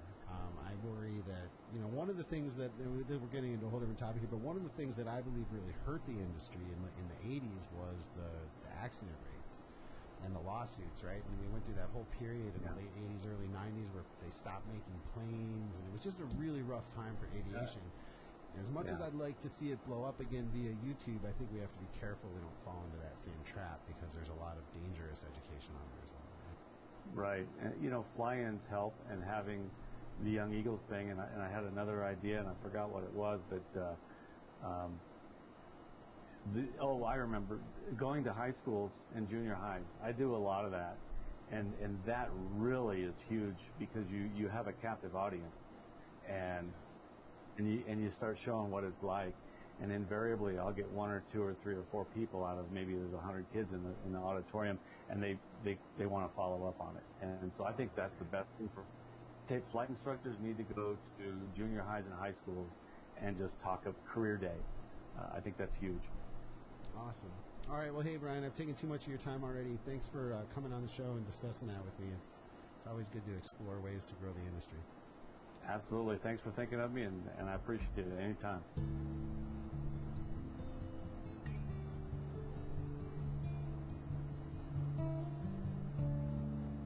Now, if you are, part of a minority group, something like women in aviation, where there are only about 6% women in aviation, and other minority groups, there are a lot of things available specifically to you. scholarships, type ratings, I mean, all sorts of like special interest kind of organizations. And one of those I stumbled across recently at my local airport here at Auburn Airport, an organization called Girls Love to Fly, put together by a woman named Jamie Liu. And I actually had a conversation with Jamie just in an effort to try to bring that information out and let the world know what she can do to help girls who do love to fly. It's a newly formed nonprofit organization. We started it last year, and actually we kickstarted it with a big boom. We've been giving away, each month we give away a check ride scholarship locally to the Sacramento and surrounding areas. Running a nonprofit organization, I didn't know it was going to be a full-time job, but it is. We've got a team of people. I've got my assistant. She's working on the nonprofit full-time. So how we grow is we have to collect donations. And so how many of these scholarships have you been able to give out? So last year, and I don't have the paper in front of me, I think we did like $12,500 worth of scholarships. Wow. And this year, our goal is to give out $100,000 in scholarships.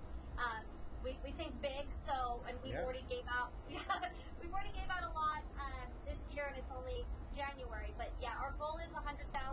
And then from there, our goal is going to be more, but that's what we're going for this year. So we need to get 100,000 in donations, and then we need to give away 100,000 because we give away everything that comes in. We're nonprofit. Awesome. Well, hey, thanks so much for being here today with me, and we're going to help you get the word out. I think it's great what you're doing, and thanks for being such a positive contribution to the community. All right, aviators, that's all for this episode of The Finer Points. If you want to see a video version of the podcast you heard today, please come to patreon.com/learntfp. Also, there is a free gift video available at learnthefinerpoints.com and a free 3-day trial of our ground school app. A big thanks to the sponsors for their support of this show. Remember that when you renew your AOPA membership, you should select Pilot Protection Services. Also, a big thanks to you. Please, if you can, find your way to the iTunes store and leave us a review. That always helps new pilots find the finer points and therefore quality content. If you'd like to help support the content that I put out here at the Finer Points, you can do that by becoming a patron. I'm Jason Miller. A huge thanks to you guys, the best fans on the internet, for downloading this podcast. Until next time, be safe and fly your best.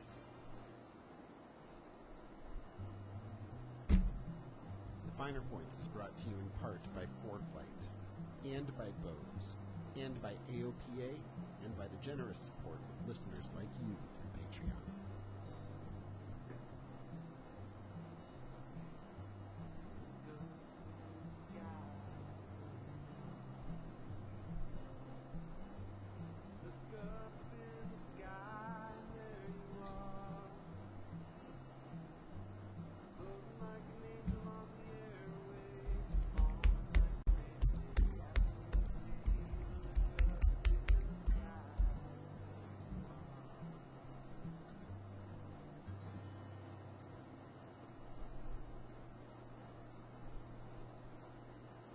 What it means to be a citizen of the world.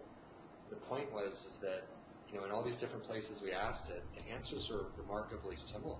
The plane is like the ultimate metaphor for crossing those borders. Alpha, you're 15 miles southwest of Lucy. Fly further heading. Maintain 3,500 till southwest on the localizer. Clear to ILS 32 approaching sky right.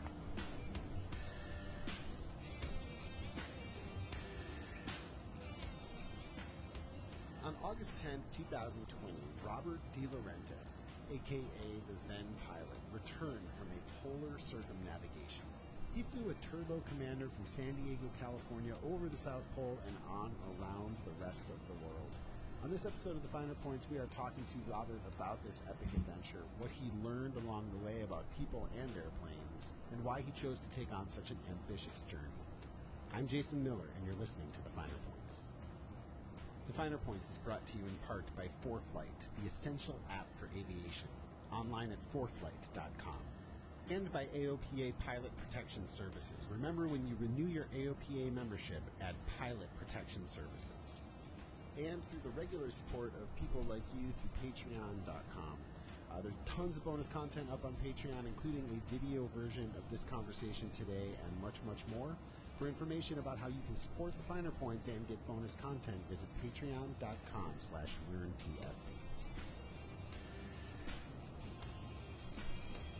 Robert, how you doing today?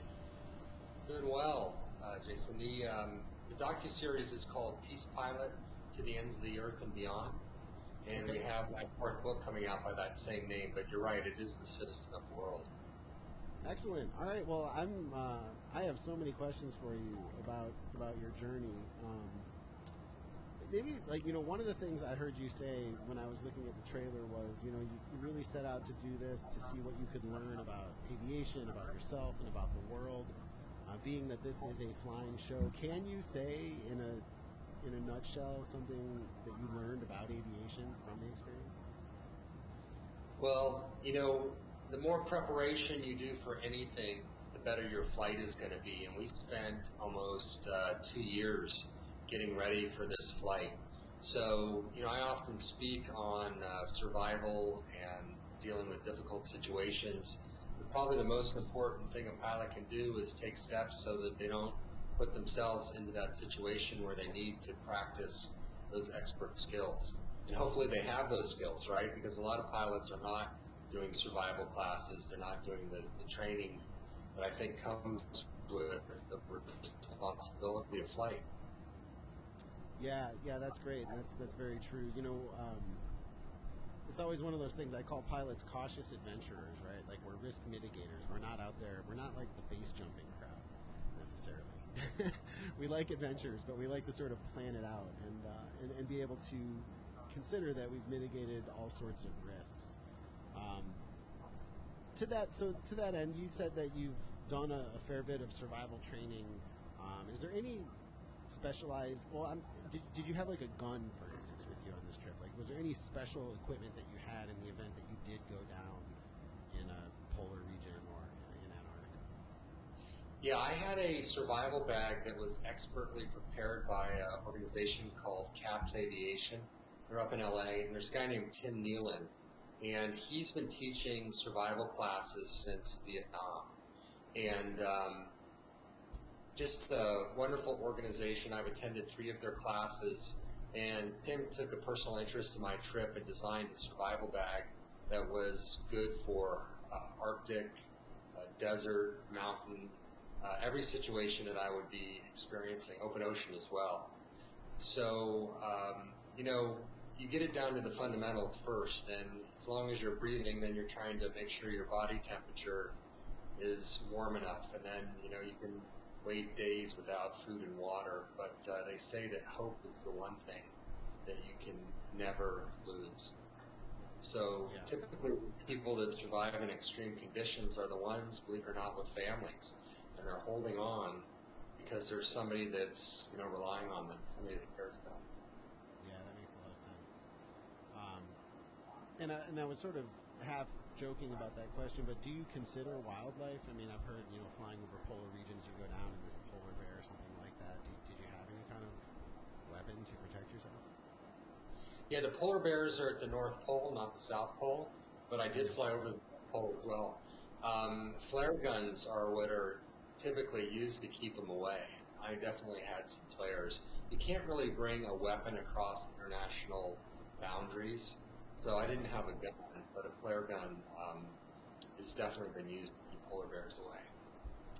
Yeah, I don't know if you know this about the Finer Points, but we do those, I call them airplane camp. They're like sort of adventure training trips. We do 3 of them every year, one in the islands of the Pacific Northwest, one in the deserts of the Southwest, and then one here in the mountains of California. And it's nothing like the type of survival prep that you must have had to go through, but it is intended to convey that simple idea to pilots that you are in a machine soaring above the earth. Those are elements down there. It doesn't matter how warm your heater is or how comfortable you are in the cockpit of your Bonanza or whatever. If you go down, you have to deal with those elements. And one of the things we do in the Pacific Northwest is actually Winslow sends us a life raft, and we take it out into Puget Sound and we pop the life raft and we try to get in it and just show people the experience of actually deploying something like that.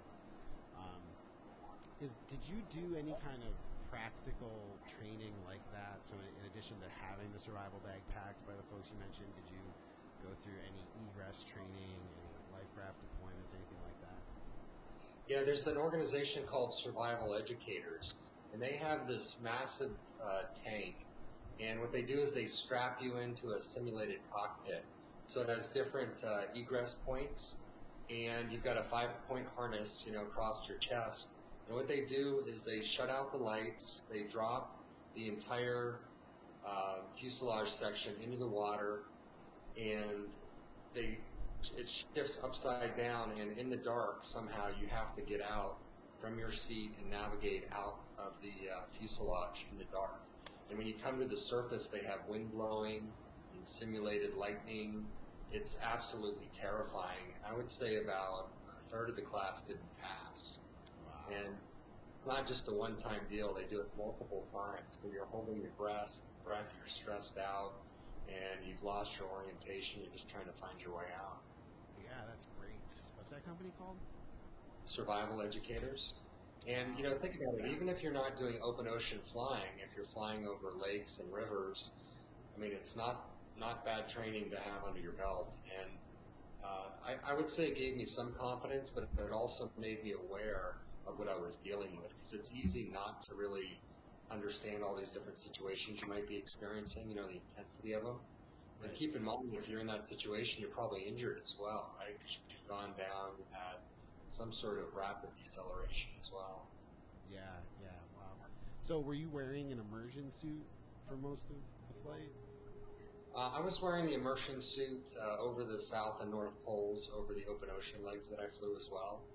I have a twin turboprop with Honeywell TPE 331-10T engines. You may recognize those. They're the same ones you find on a Predator B drone, and the plane flies really well on just one engine. So, just over the riskiest legs. And do I understand it right? You left from San Diego, made your way south, and after crossing the South Pole, then just kept sort of going. It's like a polar circumnavigation all the way around the planet. Absolutely, it was the polar circumnavigation. And after I completed the South Pole, I went up over to Brazil for the New Year, and then over to Africa, down through South Africa, eventually up into Europe, Asia, and then over the North Pole into Alaska. And From originally, go ahead. Oh no, go ahead. Oh, I said originally it was supposed to be a 4 or 5 month trip, and then with COVID, because I got locked down in Spain, and it took considerable effort and a lot of people working together to get me out of there, it ended up taking 8 months and 23 days. Wow. Yeah, that's incredible.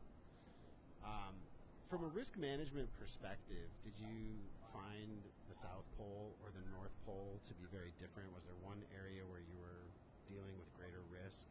Like, for example, I think about the North Pole probably being a lot more over water depending on the season, right? However, the South Pole much more remote, probably. So each had their own issues. The hardest leg by far was the South Pole. It was 18.1 hours of flight time, and a turbine commander is designed to fly for about 6. So literally, tripling the range or the time in the air of this plane.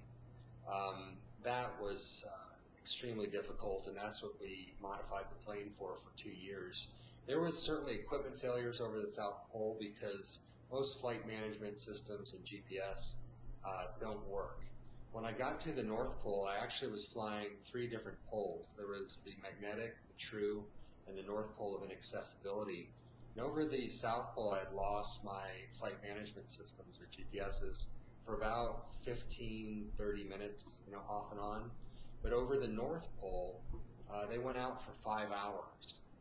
And not only was it the flight management systems, but it was also communications, ADAHRS, which is attitude, heading, and reference. And the worst thing was the autopilot couldn't function.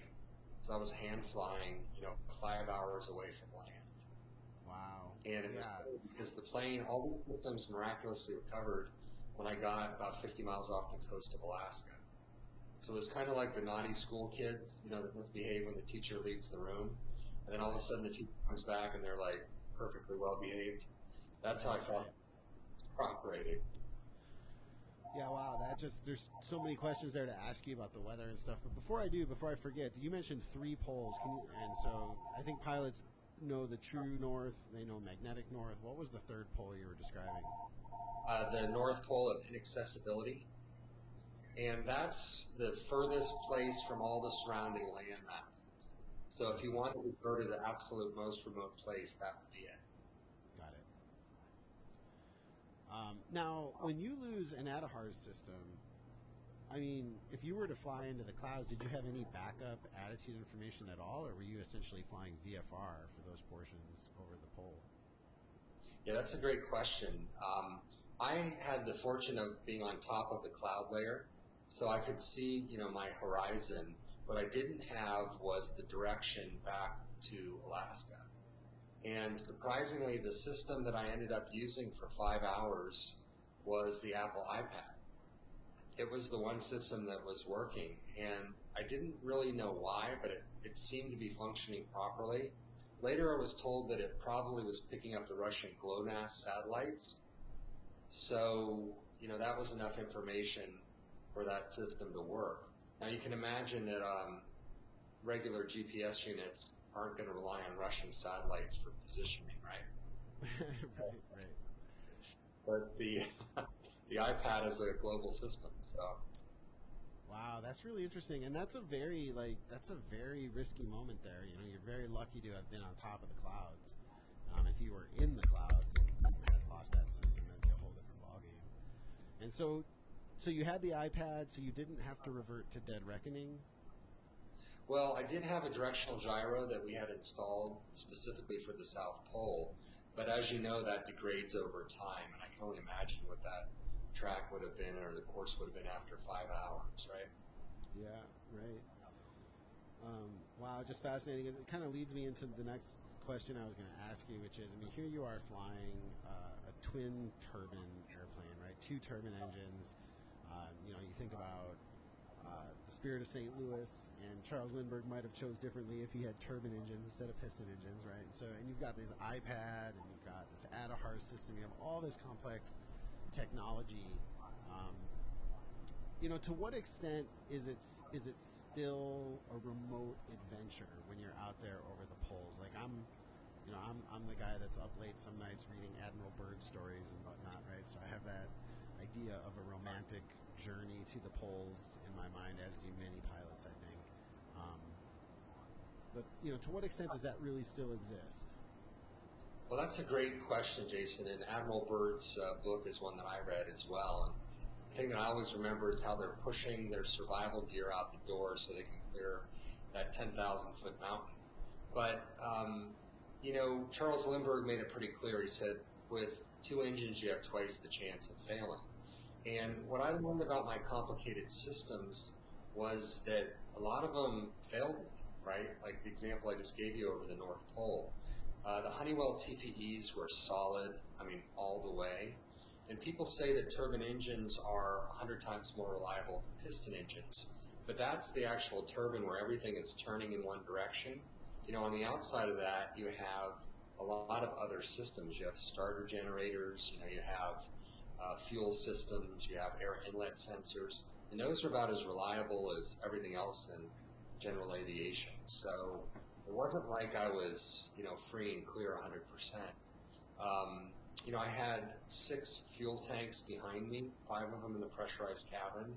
By that time at the North Pole, 2 of those had burst in different situations on the ground. And when I got back to the United States, the mechanics found 10 gallons of Jet A sloshing around beneath the floorboards, and they found 2 bleed air leaks in the rear of the plane where the control cables are for the tail. So in terms of adventure, there was plenty of it. And I had a fuel gauge that was intermittent. So you can imagine when you're moving that much fuel around, not knowing exactly how much is in one side is pretty challenging. And then to take a 1983 aircraft as well as it was designed and take it to its absolute limits and modify it so that it can fly 3 times longer and about 2.5 times further than it was designed is quite an adventure, right? We had a lot of systems failing. The environmental system had failed at 31,000 feet, and we had fixed that, but I had this mysterious sound resonance issue that we never were able to resolve. So that would periodically affect me depending on the altitude I was at. So in terms of adventure, I don't know what could be more adventurous than being out over the North or South Pole and losing navigation, right? Yeah, Flying at altitude with limited fuel. Yep, that's definitely an adventure. And were you solo on this mission? Was somebody flying with you? I was solo. I did have a mentor of mine with me through Africa for about a month, but she never took the flight controls. She was the person who got me into aviation and has helped me with my books and a lot of the publishing. But no, I was the only pilot of the plane. Wow. And so, taking you back a little bit back to the start of the flight. I mean, did you have? I mean, there's really nowhere to land in Antarctica, is there? Well, actually, there's a little joke. You can land anywhere once. Makes sense. There were some air bases along the way. A lot of them were white ice runways, which means that the ice has a lot of air in it, so you need skis. It's, think about snow being sort of white. There was a couple blue ice runways, which, the air has been pushed out of the snow and now it's, ice. And you can land on a blue ice runway, but, when you consider the round trip was 4,200 miles, even a couple bases doesn't really help you much. Yeah, So, no, I was thinking more of what was your last point before you depart on those. I think you said 16 hours or something like that, right? Where you're flying straight over the continent of Antarctica. What was the last wheels on the ground point before that happened? Well, Ushuaia, Tierra del Fuego, Land of Fire. And between Tierra del Fuego and the continent of Antarctica is this place called the Drake Passage. And it's considered to have the worst weather in the world. And about a week before, there was a C-130 with, I believe it was 36 souls on board that went down. And, that was chilling to me, no pun intended, because they had two pilots that were experienced. I was one and inexperienced. They had 4 engines, I had 2. They had better weather than I had. They were flying for 2 hours, and I was flying for 18.1. And I was, on the ground going, boy, what are my chances of surviving this when a military plane that's, a lot more stout can't even make it. And they were at their maximum growth. I was beyond that. Right. Yeah, no, and I was going to ask you too, because in the in the flying most of us do here in the contiguous U.S. anyway, you avoid weather. You turn, you land, you go around it or whatever. But I would imagine that your route was pretty tightly planned. Did you have to fly through weather that you wouldn't have otherwise flown through simply because you had no choice? The weather actually wasn't too bad until I had to actually descend from altitude. But what I was trying to do is use Mother Nature to help me make the distance. So I was looking at weather charts, and I noticed that out to the west, there was a pretty strong wind off the western coast of the Antarctic Peninsula. So I was diverting to the west, hoping to pick up that 100-knot tailwind. Unfortunately, I was never able to get it. You can see on my ADS-B track that's provided by Aeronautical that at some point I lost nerve because I was heading, on this tangent. And I finally decided just, forget the weather, I'm going to go direct. And that's what I did, but I had burned off some valuable fuel in the process of trying to catch that tailwind. Luckily on the way back, when you have less than half fuel, because you burned more than half your fuel getting there because the plane doesn't fly very efficiently when it's heavy, I was able to pick up a tailwind that was pretty substantial. Wow. But think about that. You're over Antarctica with less than half fuel, and now you're just going to turn back, right? Yeah. That doesn't sound. There's some jokes made by the guy who installed the ferry tanks. He said when the brass in your balls equals the brass in your ferry tanks, it's time to go. So I like to say that was my brass balls moment, but That's good. So, and did you have all of the stops in the entire circumnavigation planned out ahead of time? Did you know exactly where you were going as on an itinerary? You know, for insurance purposes, they ask you to lay out what you expect your route to be, but realistically, I'd say 50% of that changes. That can be due to weather or mechanical issues. You know, in some cases, I'd hear about places and want to visit. The Falkland Islands actually approved us to land there very late in the game. So that was a place I didn't want to miss with all the history, you know, and it's obviously a beautiful place. Yeah, So, yeah. and then we added the continent of Asia as well. It was just a short diversion, you know, from Europe. So That's no small ad right there. yeah. So, did you encounter? I've you know, talked to other folks that have done certain navigations. Nobody that's ever done a pole to pole, but the other way around. And I've heard a lot about corruption in other countries. In fact, there was one guy that came to lecture to us on one of our airplane camp trips, who told us that he literally had to hire a third-party company to kind of manage his bribes globally. That this was a thing, that he gave him about $30,000, and they made sure that every place he went, no one stole his plane, no one overcharged him, no one did the thing. Is there anything like that you encountered? Absolutely. You know, United States, Canada, and I would say most of Europe is pretty safe, but the rest of the world is a whole different story. And I remember landing in Kenya, and there was a guy running at me yelling, you know, cash, cash, do you have cash? You know, when I shut down the engines. And yeah, bribery runs rampant in many parts of the world. It wasn't unusual, like in Cartagena, Colombia, I landed at a place called Swissport. They're a handler. And I was there for, I think, 3 or 4 days, and my bill was, I think, $3,500. That didn't include more. So they can charge whatever they want, and they do. And I complain, and what they tell you is that we're not going to release you until you pay the money. Yeah. Yeah, well, that's I mean, I've heard that. I've heard stories of, you know, well, this one guy was telling us he landed, I can't remember the country, but he got essentially surrounded by military folks with machine guns pointing, and they said, you know, we're going to require X amount of money for you to buy your plane back. And he said, what are you talking about? I'm in my plane. They said, that's not your plane. Yeah. You know, that kind of stuff, right? Where it's like, wow. Mexico's like that. Is it? Mexico, wow. very much like that. Oh, boy. Well, that kind of leads us to, I guess, the last question I wanted to ask you before we wrap up and maybe bring us full circle. Is you were talking about learning things about aviation and about the world. What did you find? Like, what's your biggest takeaway from having traveled to all these different places about the world or the people in the world that you encountered? That's a great question, Jason. You know, the airplane, the citizen of the world, is the vehicle for our message. And the message was about oneness. It was one planet, one people, one plane. And what I found on my trip is that there's more similarities than differences amongst people. So, you know, the world is pretty much polarized now. It's divided, right? So we were connecting the North and the South Pole, the two places on the planet where peace has always existed, to join everybody in between.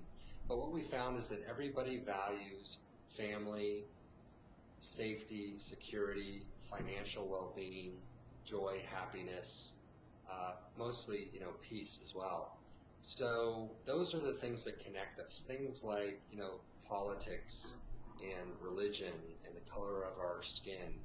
Those things don't really matter because people are ultimately humans, you know, everywhere you go. And you could be talking to somebody and all of a sudden, you know, you're talking to them about their kids or what makes them happy. And it's this common thread that connects everybody. So when we can see other people and get out into the world and talk to them, you know, shake their hands, assuming it's not COVID time, then you can, you know, see that they're just like you. They just have a different situation. A lot of the challenges they're experiencing, you know, nuclear proliferation, pollution, corruption, those are all things that we experience as humans. So a trip like this, you know, where we did a 12-part docuseries and we talked to people about what it means to be a citizen of the world, the point was is that, you know, in all these different places we asked it, the answers are remarkably similar. People all want the same thing. They just want to live their lives and be happy. So, you know, there are not, even though we have borders, the plane is like the ultimate metaphor for crossing those borders, or, you know, bridging the countries. So, yeah, if you want to just boil it down, we're all the same in so many ways. We're all connected. Yeah, so true, so true. And thank you so much for being here, Robert. Folks can find more at pole2poleflight.com. And it's a pleasure talking to you. Thank you. Yeah, thanks so much. Thanks for your support.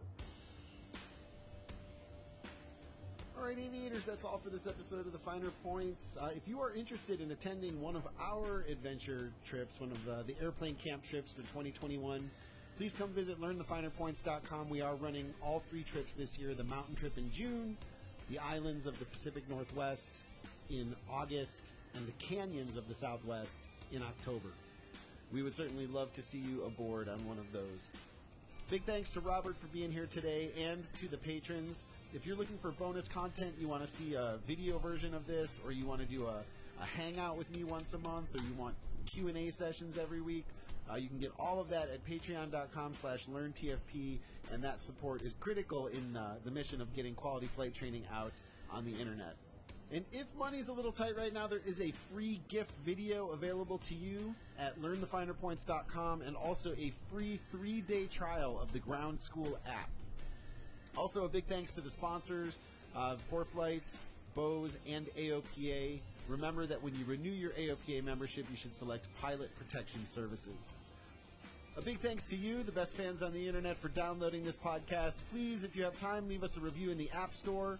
Share far and wide with your friends, and most importantly, until next time, be safe and fly your best. The Finer Points is brought to you in part by ForeFlight, and by Bose, and by AOPA, and by the generous support of listeners like you through Patreon.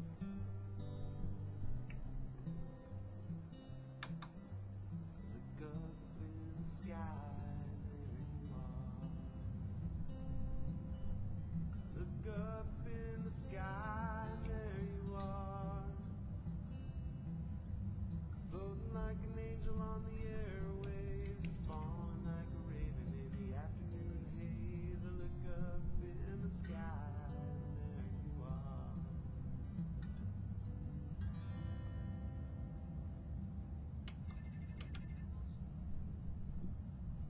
Hello, aviators, and welcome back to the Finer Points. Picture 4 Charlie Papa, you're 15 miles southwest of Lucy, fly your present heading, maintain 3,500 till southwest on the localizer, clear GI left 32 On this episode of the Finer Points, I am talking with Dave Hirschman from AOPA, that's the Aircraft Owner and Pilots Association, about experimental aircraft. I'm Jason Miller, and you're listening to the Finer Points. The Finer Points is brought to you in part by ForeFlight, the essential app for aviation, online at foreflight.com. And by Bose, makers of the A20 headset. The A20 is the choice of military pilots and professional pilots all over the world. And by the generous support of listeners like you through Patreon. Patrons receive bonus content, monthly hangouts with me, long-form lessons, and much, much more. For information on how you can support the Finer Points and get bonus content, please visit patreon.com/learntfp. If you have not yet received your free 3-day trial of our Ground School app, please visit learnthefinerpoints.com. We are adding content regularly, making Ground School the best flight training product that has ever existed. So to check that out for yourself, please come to learnthefinerpoints.com and get your free trial. All right, aviators, welcome back to the Finer Points. Today I am talking with Dave Hirschman. Dave is an AOPA pilot editor at large, the website says. AOPA is the Aircraft Owner and Pilots Association, for those of you that don't know. And almost every year, AOPA gives away an airplane. I mean, you heard that right. They give away an airplane. You can see it when you go to Oshkosh. They put the airplane that they're going to be giving away next year right out in front of the tent for everybody to see. So it's a dream of a lot of people to win that. And I think all you have to do to win it is be an AOPA member. So if you were looking for a good reason, now you have one. Anyhow, Dave specializes in tailwheel and aerobatic instruction. He is an ATP that holds instrument and multi-engine flight instructor certificates.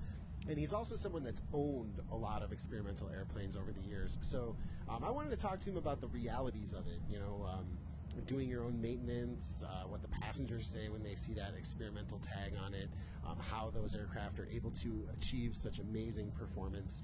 The aircraft that AOPA is giving away this year is an RV-10 made by Vans Aircraft. Some of you might have seen the RV on the Flight Chops build vlog. It's a really, really cool airplane, and let's just jump in as I talk to Dave Hirschman about what it's like to own and fly an RV.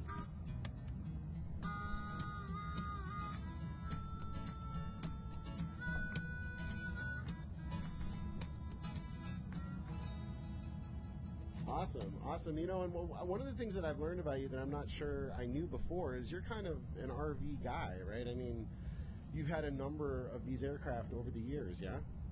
It's true. I kind of bounce back and forth between a pits and an RV, but it's like the RVs are wonderful, and I've owned several different models over the years.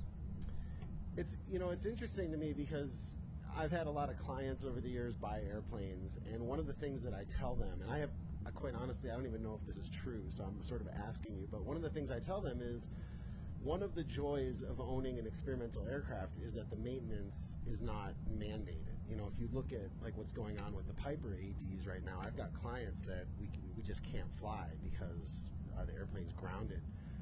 Is that true? Is that something you would say that drew you to experimental aircraft?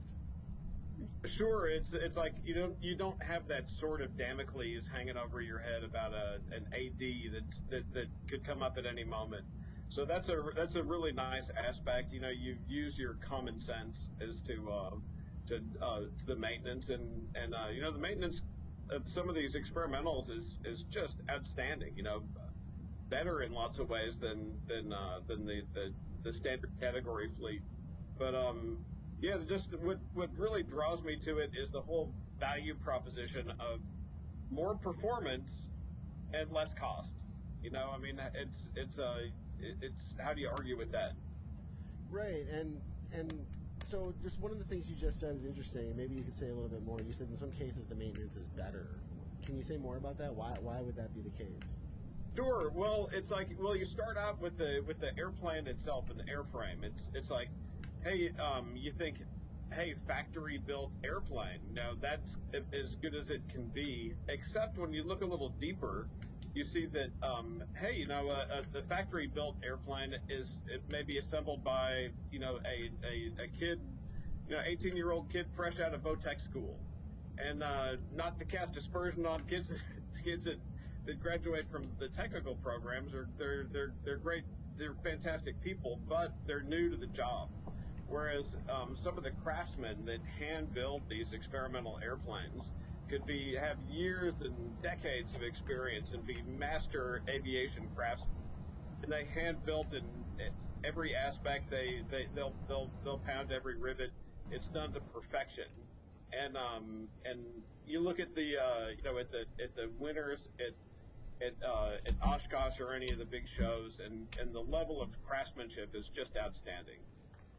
Yeah, no, I can definitely testify to that. There was a gentleman at my daughter's school, or two dads at my kid's school, and he's building or has built one of the Rutan designs. I don't remember if it was like a Long Easy or something like that, and he was real proud of it, and he tells me to come down to the hangar and take a look, and it hadn't been finished yet, so I'm looking at this fiberglass that has just been sanded just meticulously, right? And he tells me something like 1,500 hours of sanding, I think he put into that airplane. And I'm looking around the hangar for like a palm sander or something, and I asked him, do you use an electric sander? And he kind of like scoffed at me and said, no self-respecting builder would use an electric sander. So like, here's this guy, when the kids go to sleep at night, heading out to the hangar 20 minutes away just to grind on this thing with a piece of sandpaper on wood, every detail. It's pretty amazing. That brings back some memories for me, because my parents built a rattan design very easy when my brothers and I were kids. Wow. And we were enlisted in the sanding and some of the other tours, so I know right where he's coming from. Yeah, but at the same time, he had his share of challenges. I remember the first time he put the family in, he told me a story of taking off, and there was like a little fuel leak back where his daughter said, "Daddy, it's wet," and there was kind of some fuel leaking in. So Yeah, it's interesting. So what about, I know that in an experimental aircraft, we have to have that big banner that says experimental, right? Is that legal? That has to be visible to the passengers? It does. It's the passenger warning. It's got to be in every single one. Yeah. Do you find that creates any, trepidation among people that might otherwise jump in the plane and fly with you? Not really. You explain to them the nature of the enterprise, and I've never had anyone jump out because it's like, I will not get in that one. But interestingly, I think that carries more impact for pilots because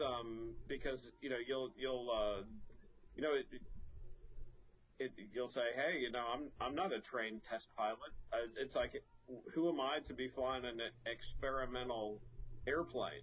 That sounds like it's foreign. It's beyond my training. Right.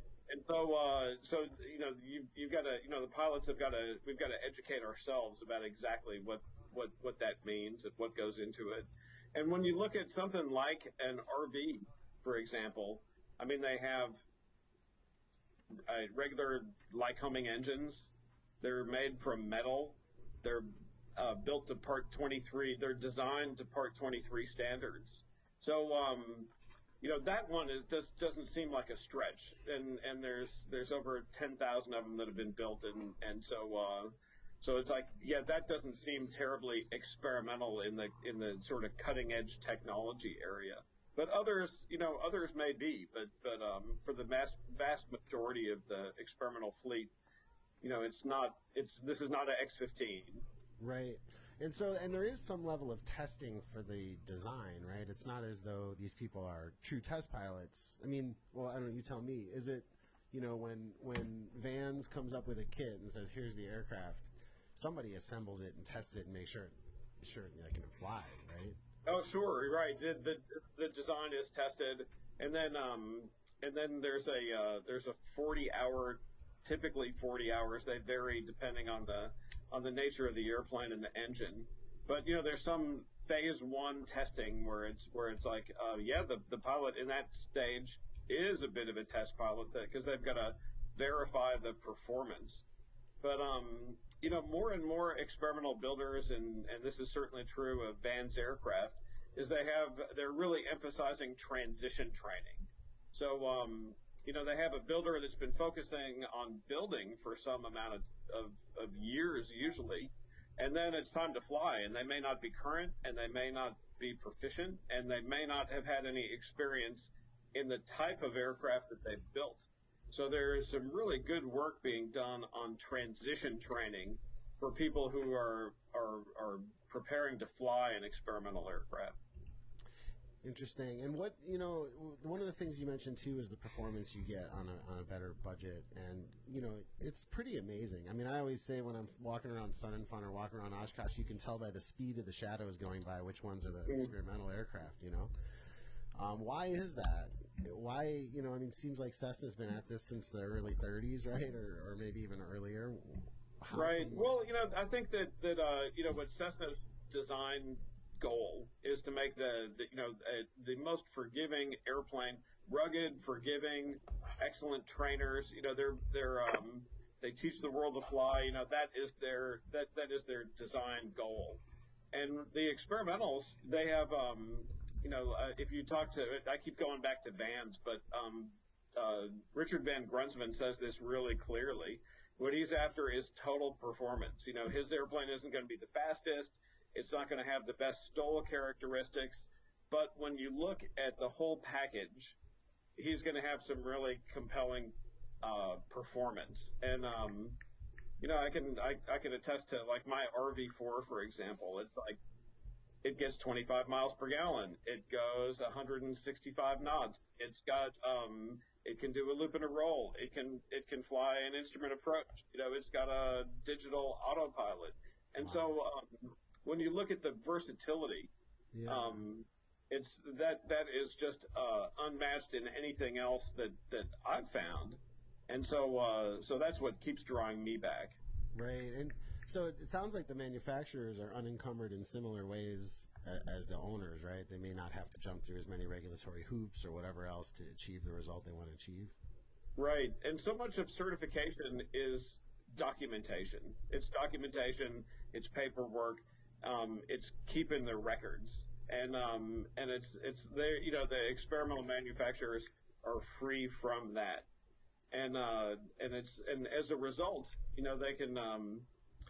they can just do more better stuff, and they learn and they improve, and it's as the rest of the industry should be.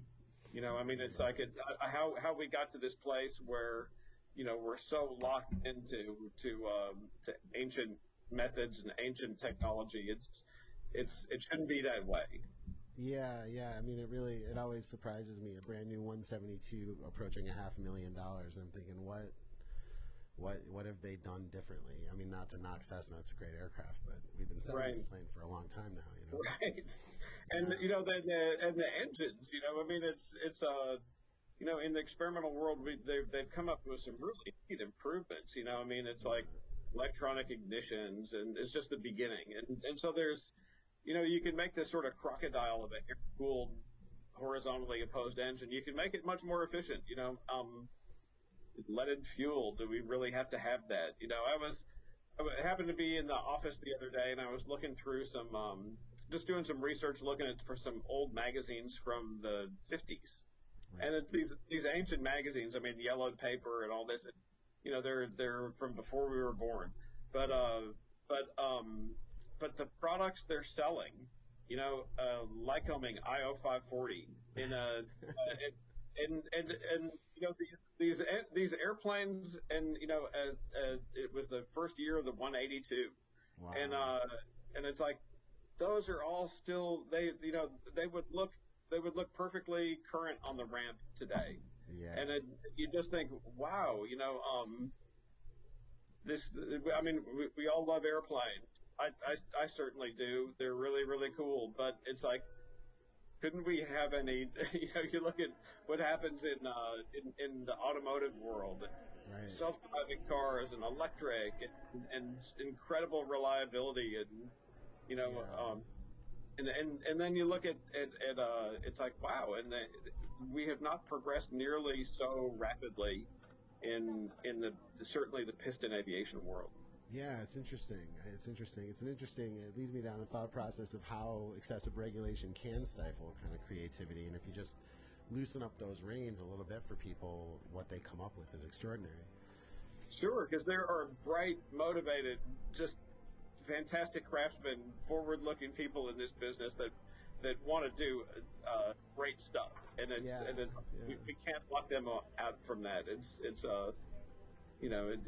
And when you look at our, you look at Europe, there are some really exciting airplanes that are coming from there because they have a different set of regs.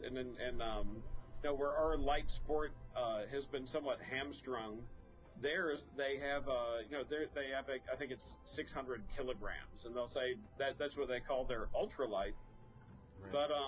But there's no speed restriction, and there's no prohibition against constant speed props and retractable gear. So you've got this whole sort of subcategory of these really exciting new carbon fiber, speedy, efficient aircraft. These Rotax engines that with the turbocharged and light and powerful and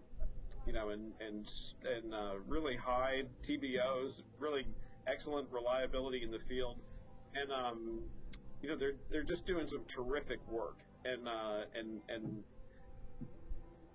wouldn't it be great if on this side of the Atlantic we could unlock those areas? Yeah, it's great to think about, and there certainly are those people out there. One of the guys that comes out with us on our summer trips, he's one of our more senior instructors, used to be a Rattan test pilot. And he tells these stories of Bert before he was famous, literally, going out at night in the desert when all the police officers had gone to sleep and racing down the freeway with wind, with a model of his aircraft on a stick above his car just so he could get, the wind data off of it. And You know, there's so many creative folks out there in hangars that we don't know about.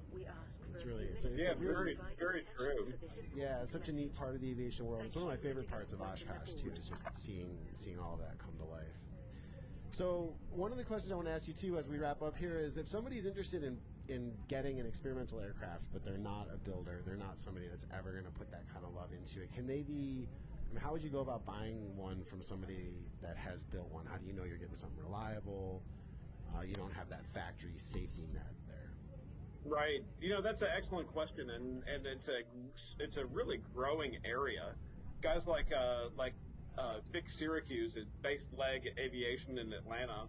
A huge part of what he does is he does pre-purchase inspections for buyers who are not builders.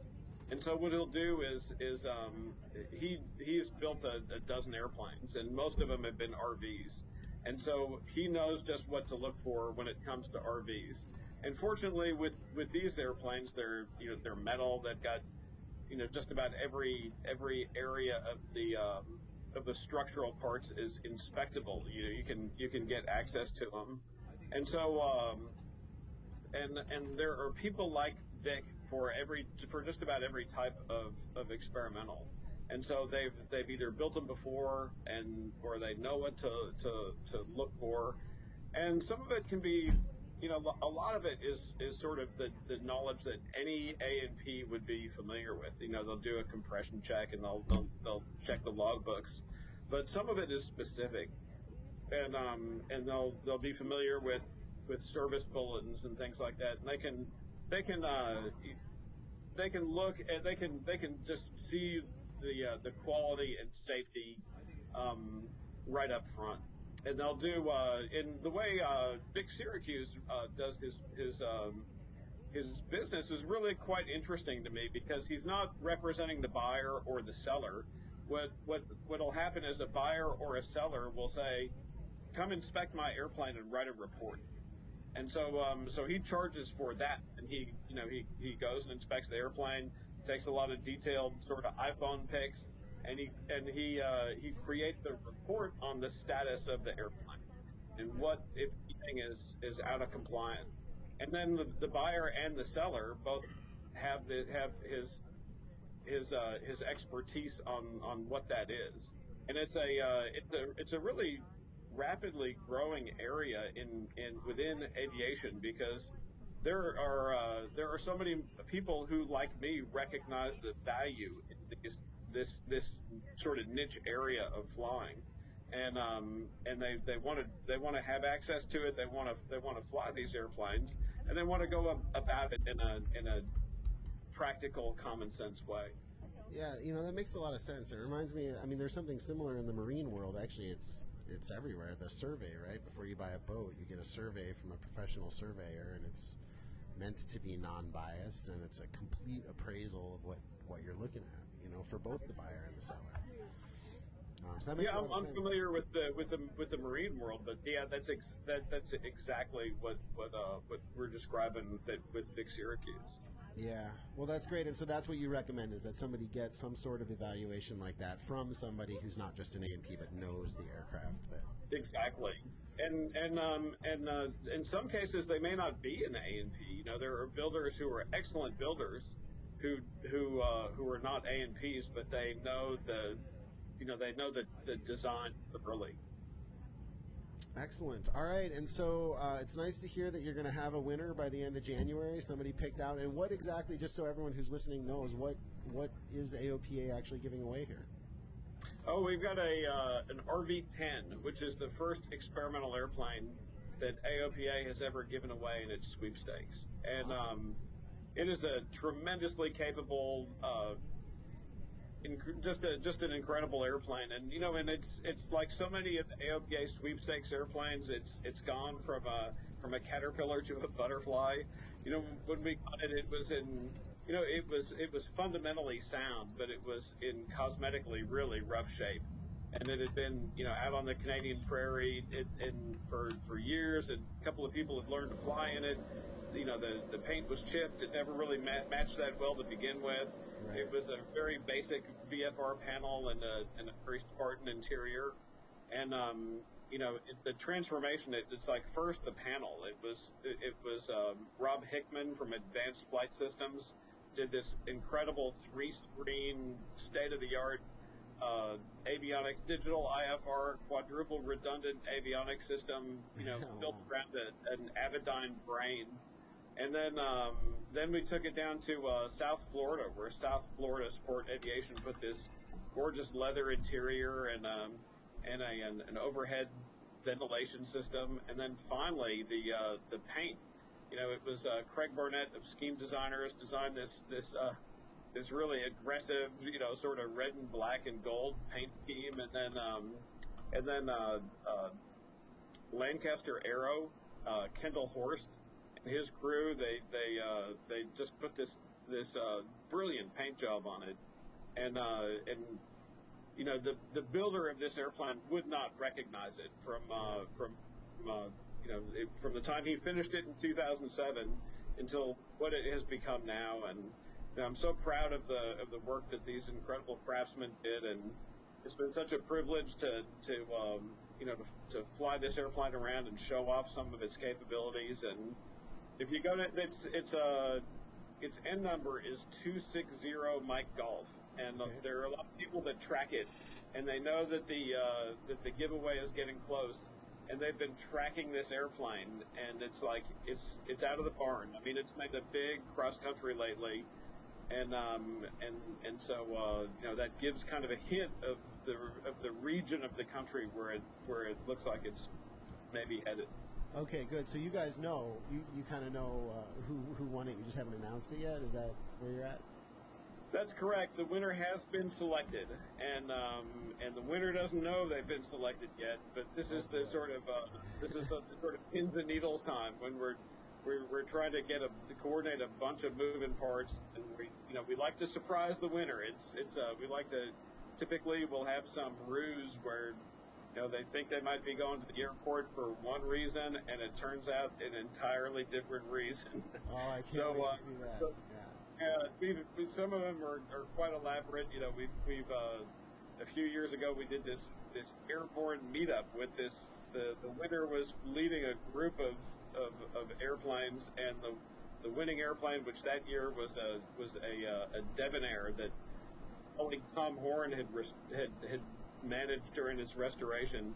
They did this aerial meetup, and this time, it's like with the pandemic and everything else, it's a little tough. We're going to have, fewer people are going to be moving around to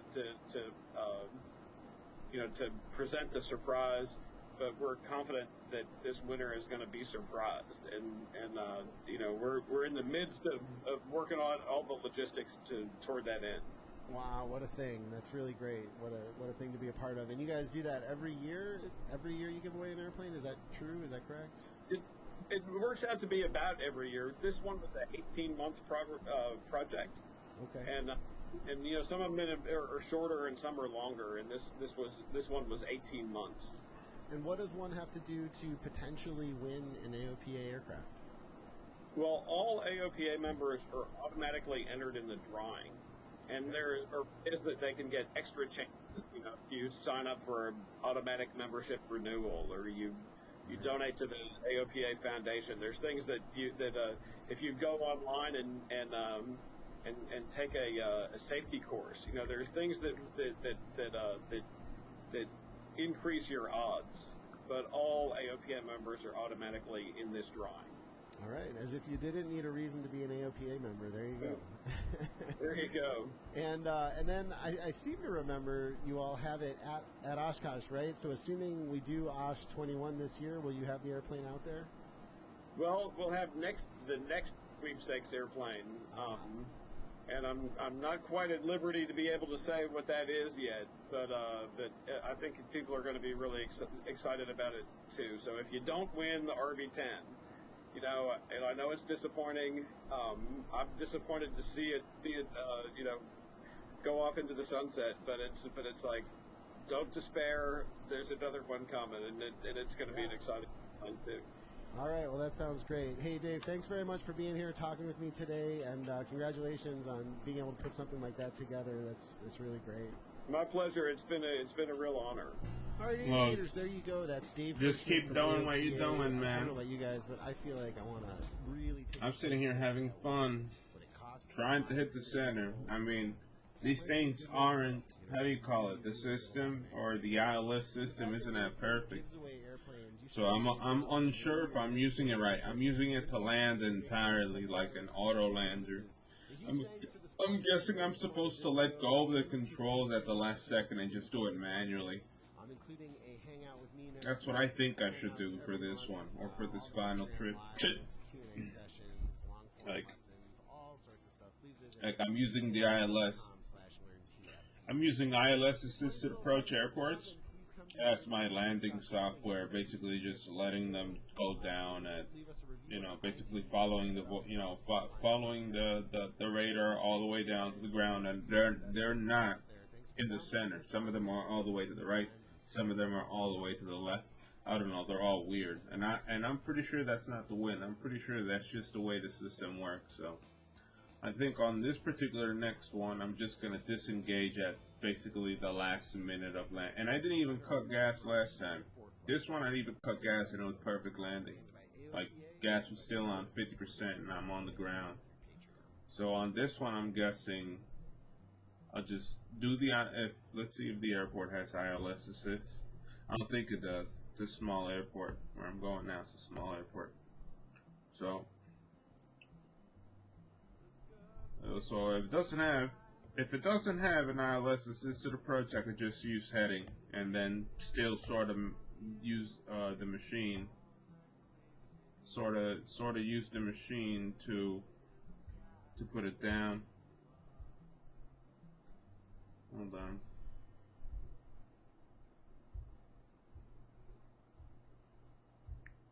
Hello, aviators. Welcome back to the Finer Points.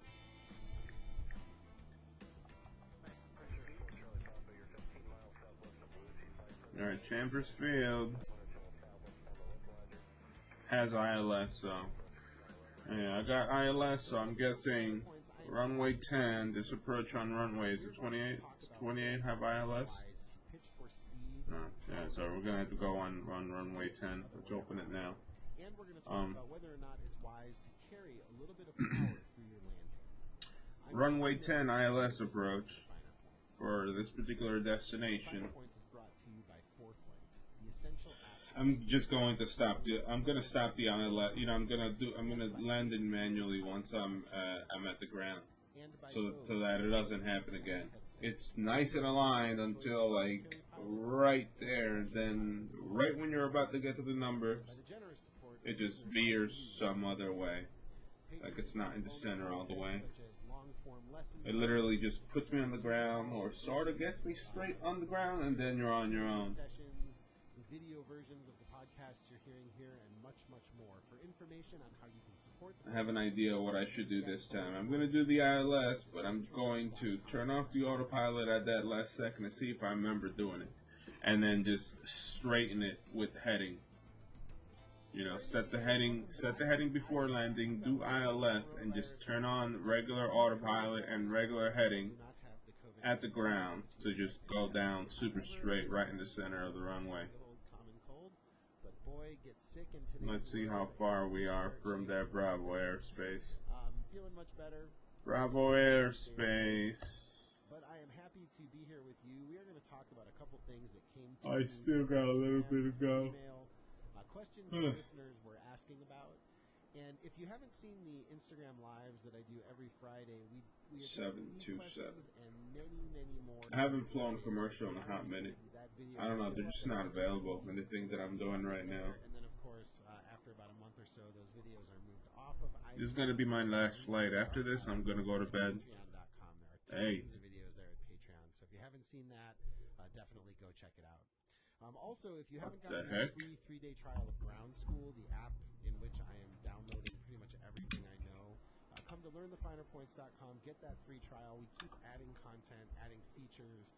I'm so proud of the app, and I'm so proud What the heck just happened there? Yeah, definitely come and check it out.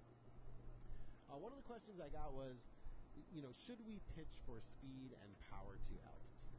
And I'll tell you the truth is there's no one answer, because those two things, pitch and power, are inextricably. I don't know, maybe I clicked something that I wasn't supposed to click. If you modify one, you will necessarily have to modify the other to get the performance you want. So why is your instructor telling you that, and what value does it have, to do that?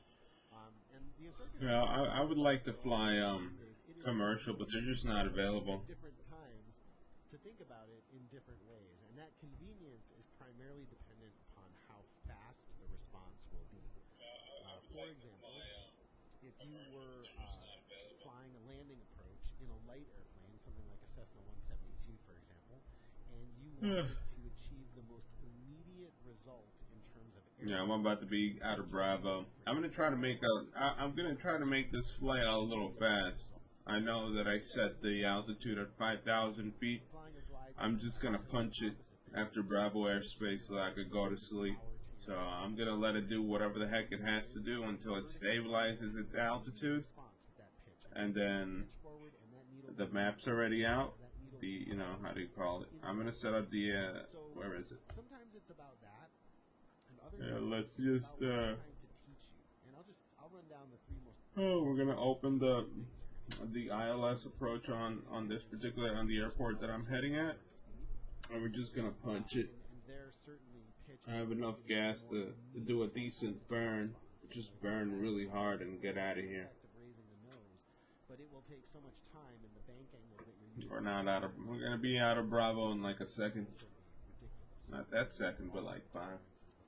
Less than 5 minutes. So therefore, you'll pitch immediately to the altitude, and then look at the speed and make the power adjustment. But again, those two things are together. You can't really pull them apart. That's a common one. Steep turns, pitch to altitude, power to speed. In slow flight, we're going to tell you the opposite. Pitch to the speed, power to the altitude. Especially, well, we'll tell you that. I'm just going to punch it in a straight line that way, and however much it wants to climb up, I'm not going to stop it. We're empty. There's nobody here, so. I wrote the flight plan on 5,000 feet VFR, but who cares, you know, like, I want to make it there. And I want to make it there as fast as possible. And I'm pretty sure that by going up or flying in the clouds, you get places faster. I don't know why it feels that way, but when you go up into the clouds, for some reason you make it into destination faster.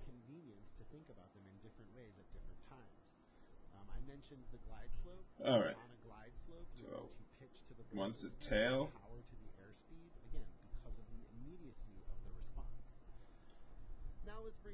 Once our tail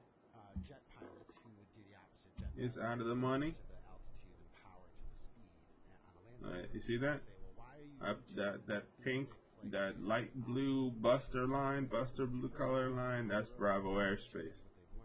And there's like speed regulations and altitude regulations and all that. So yeah, we could just punch it. We're gonna punch it right here, and we're gonna make it there.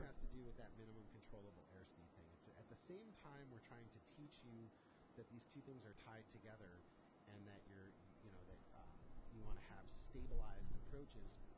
We're also trying to tune you into the fact that your airspeed is your lifeblood, and we're trying to reinforce this idea that if you get too slow on an approach, you're going to have major issues, and that your angle of attack is the way out of it. If you're getting too slow, you pitch forward immediately, and that airplane might descend, but it's not going to stall. Jet pilots tend to be a little bit further along in their training and their understanding of how airplanes fly, and they're flying a machine that's entirely different. Pull the power back in a jet, and it doesn't slow down right away, right? There's a lot more inertia with the airplane. At that point, it's convenient to think about it in a different way. Another question I got was, is it a good idea to carry power through the landing?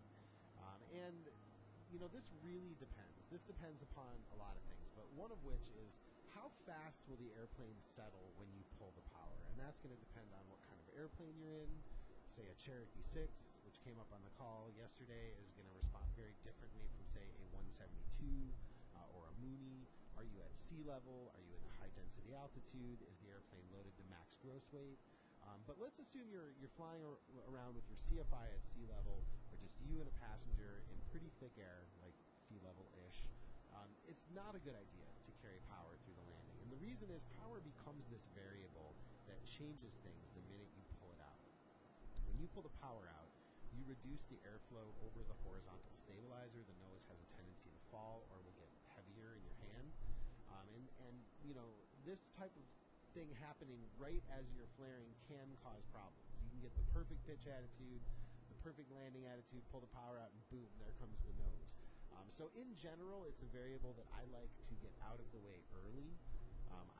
As you know, if you've been listening to me, I tend to default toward power off landings. Whenever I have a chance, that's the way I'll fly them, unless tower tells me to extend, or I'm number 2 or number 3. In that case, I will call an audible and I will do something outside of my normal routine. But the default is definitely a power off landing. Even, for example, if I'm coming in a little bit, you know, if I'm following somebody, I will fly high until I'm in a position from which I can glide to the runway and then pull power to idle at that point. You won't typically see me flying full flaps on a 3-degree glide slope 2 miles out, right? That's in a light airplane. I think that's unnecessary, and it's arguably riskier, right? We've got one engine. We always want to mitigate against the risk of that failure. So why would you fly low and slow like that fighting drag when you can stay at 200-300 feet, maybe a little higher, and then when you have the runway made, just pull the power to idle and glide the final bit of the final approach segment. So in any case, it's a variable you want to get out of there. Now, if you're doing like these Trent Palmer mountaintop landings, or you have thin air, or you're flying a Cherokee 6, which does not glide very well, or an Aero for that matter, you'll want to carry a little bit of power right up until the point where you enter ground effect. And at that point, pull the power out, use the ground effect to kind of cushion the landing. But again, you want to get that variable out before you start into the flaring process, right? It's just going to be something that changes the apparent weight of the nose. And that's not something you want to deal with. You know, I think of it like shooting the pool when the balls are moving, right? You want to get everything lined up, stacked in your favor, and you don't want a lot of things changing late in the game. All right, there you go, aviators. Those are 2 questions that I got from listeners. If you'd like to hear me address your questions on the show, please send them to me. Just put podcast question in the title, send me an email, and I will try to get to your question eventually. They're going to a big bucket, but we will certainly get there. A huge thanks to the sponsors for their support of this show, to ForeFlight, to Bose, and to AOPA. Remember that when you renew your AOPA membership, you should select Pilot Protection Services. Also, a huge thanks to the patrons. That support is critical, and we are doing an awesome job of getting quality flight training out to the internet, and I could not do it without you, the patrons. So my gratitude to all of you, and there's tons of bonus content there. If you're looking for a good reason to support the Finer Points, all of the bonus content you get might be one of them. Please check out Ground School and come to the App Store and leave us a review. That would really help the show. And as always, I just want to thank you for downloading this podcast and helping me spread the word about the Finer Points. Until next time, be safe, fly your best.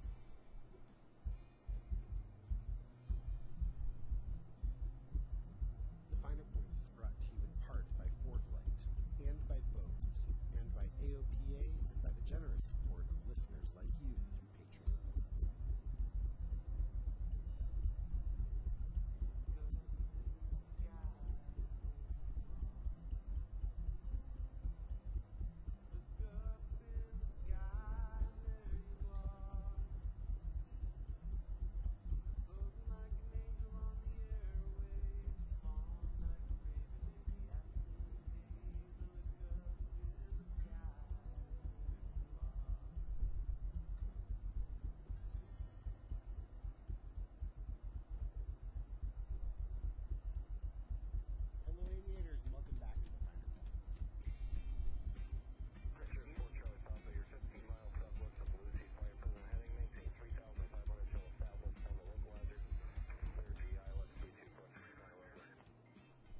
Podcast, I'm going to give you 5 tips. We consider 5 things that will help you have better landings.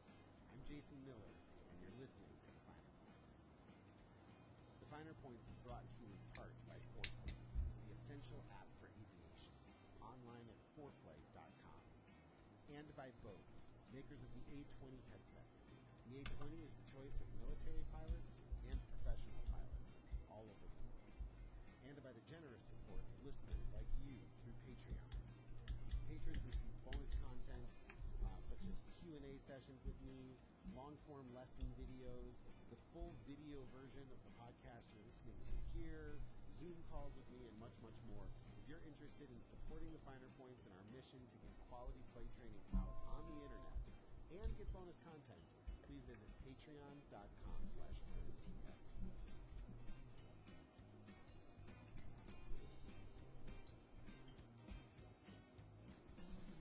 Alright, aviators, welcome back. So, as I mentioned up front, today we are talking about 5 things that will help you have better takeoffs and landings.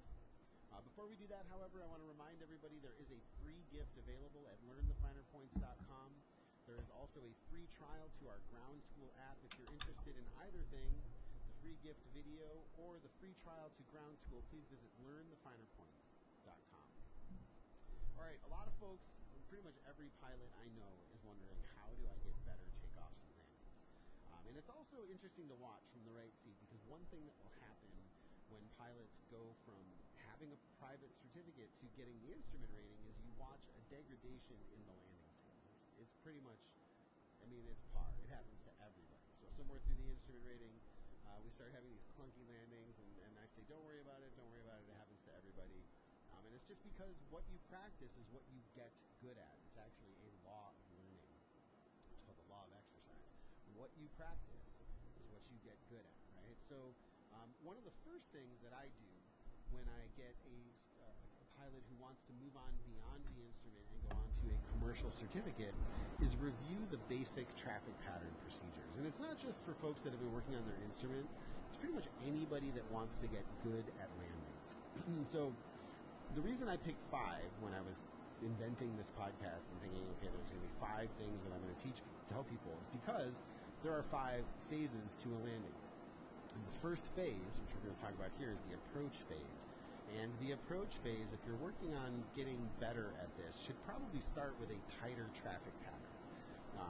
It's not just, like I said, because of the instrument rating and the lack of exercise that people get bad at this. It's also because in the real world, once you have your private certificate, you do a whole lot of improvisation, right? I mean, it's very rare that you just have the pattern to yourself. You come in, you fly the pattern, you do everything your instructor taught you, power change at the beam position out to the 45, fly your perfect airspeeds. More often than not, you're number 3 behind somebody else on a 6-mile final. You have to extend or cut it in tight. You know, we've got a King Air on a 4-mile final. Can you make a short approach? You know, the realities of working in the airspace with other aircraft that are also trying to land. So for that reason, if you are listening to this and want to go out and practice your landings, I recommend trying to go to the quietest airport you can find to start with, right? Because the first thing I'm going to tell you is to get tight with that traffic pattern procedure again. And let's just review it. There is a perfect distance from the runway, and it's a bit like, it's a reference in your airplane, so it kind of doesn't matter if it's a 600-foot traffic pattern altitude or a 1,500-foot traffic pattern altitude.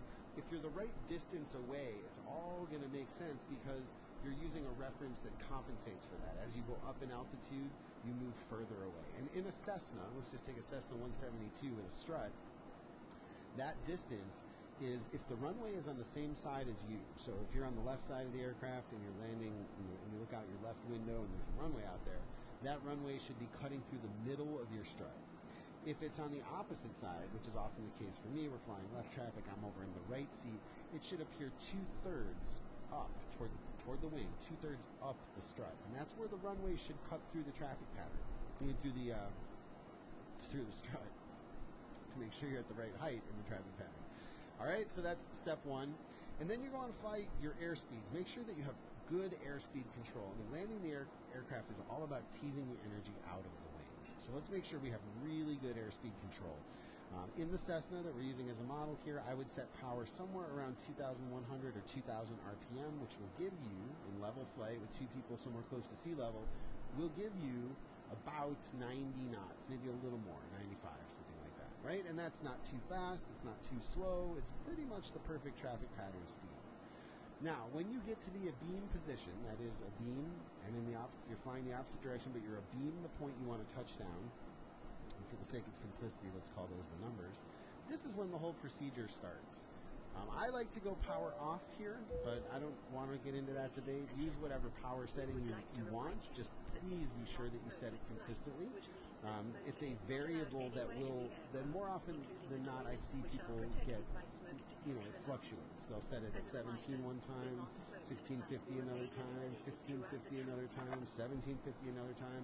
So, that's one of the reasons I like to pull the power to idle, is simply because it gets that variable out of the equation. But truthfully, it doesn't matter. What power does is just makes the pattern bigger. Okay, that's the effective power. And it also changes the sight pictures to some extent. So you'll have a flatter sight picture with more power. If you can, and if you're feeling comfortable, try going power to idle. That's really what I recommend, and that's going to get rid of that power variable for you. Power goes to idle. You can count 1, 1000, 2, 1000. Check your airspeed, make a call out below 110 if you're flying a 172S, or inside the white arc if you're flying another aircraft. You go flaps 10, and you pitch down now to fly a certain airspeed.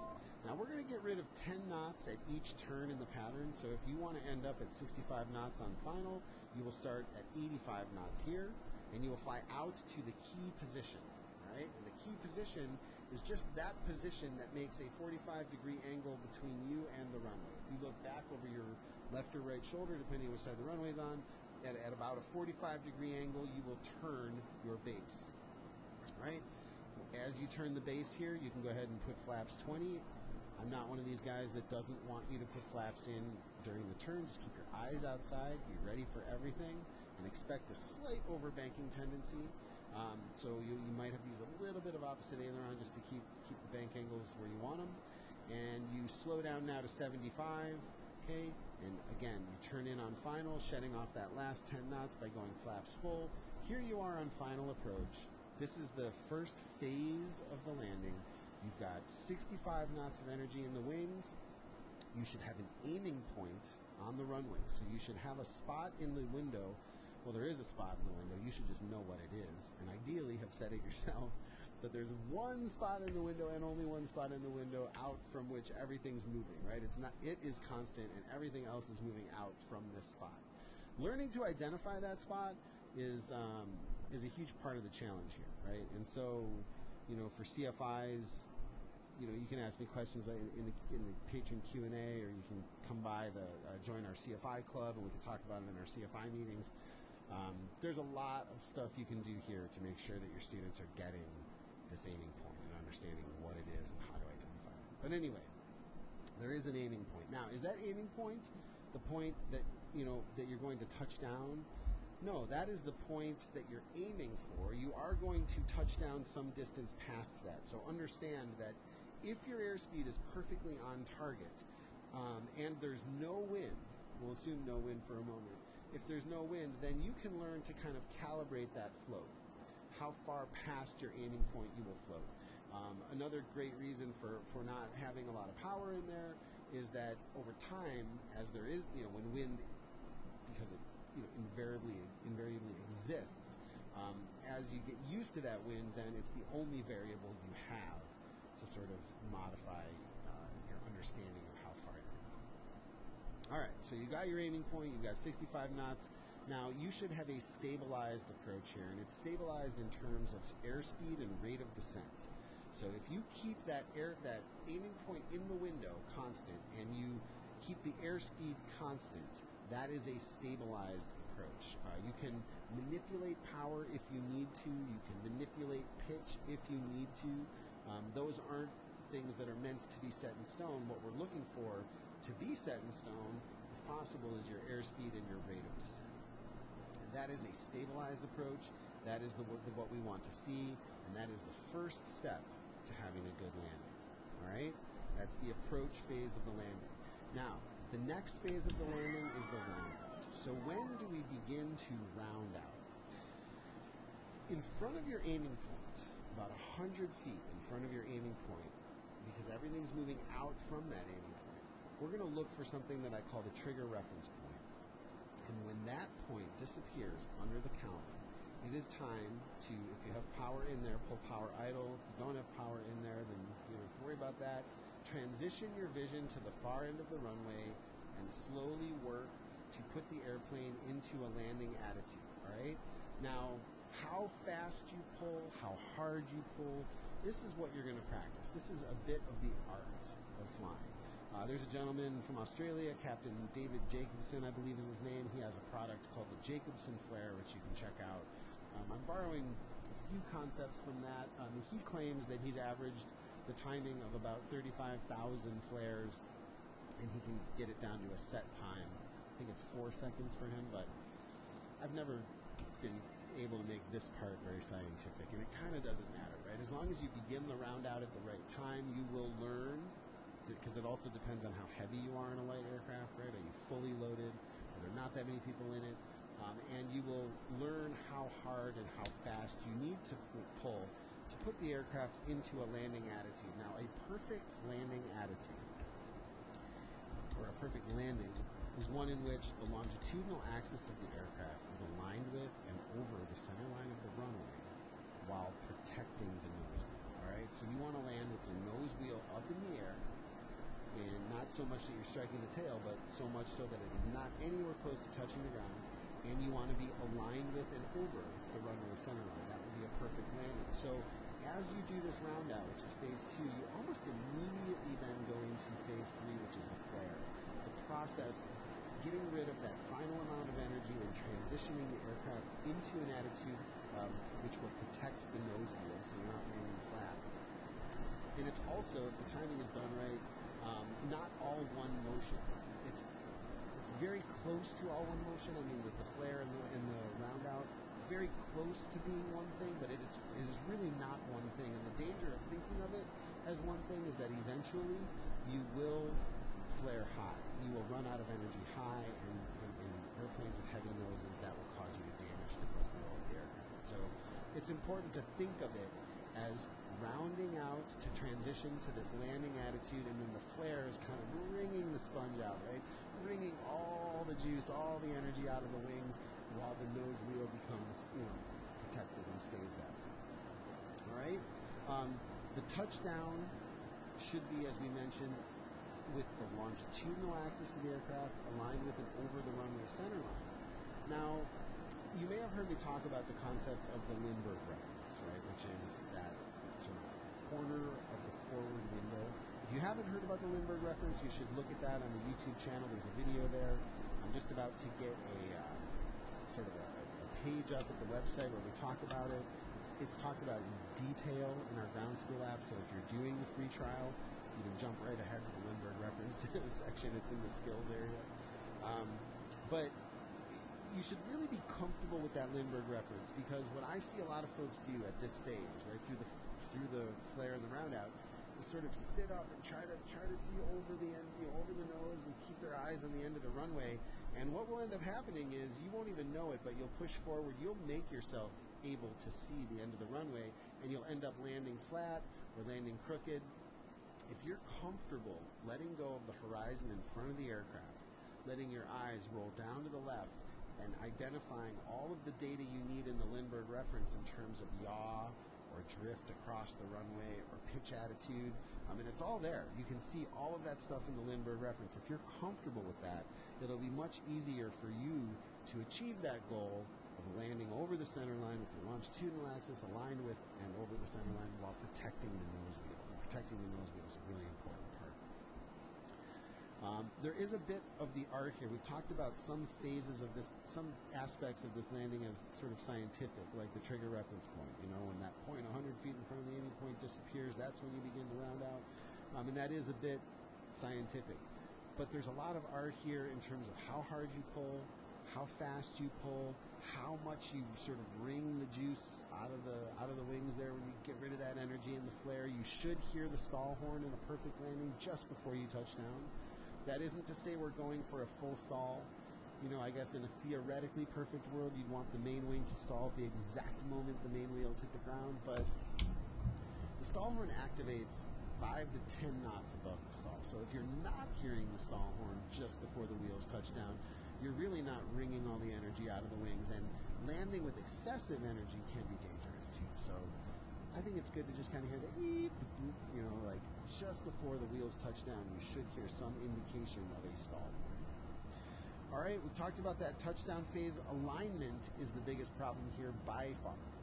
By far, when people say, "Oh, that landing sucked," right? A hard landing, it's generally not because they're dropping it in from altitude. 9 out of 10 times, or almost 10 out of 10 times, that feeling of bad landing comes from side loading, from not having the longitudinal axis lined with the runway.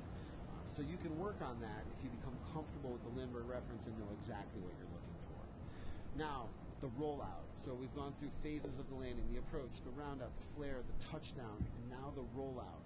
We're rolling out now. We're flying the aircraft all the way to the tie down. The biggest error, the most common error I see here is people just sort of let go of the nose. Right? Boom, the nose wheel hits the ground and starts bouncing on the reflectors. And anyway, it's at best it's a sloppy way to fly. At worst, you can if it's worst case, you can lose control of the airplane if there are strong surface winds.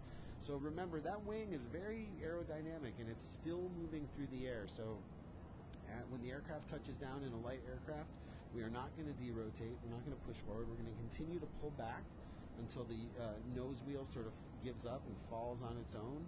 And we are slowly putting in the flight controls for the effects of wind during taxi.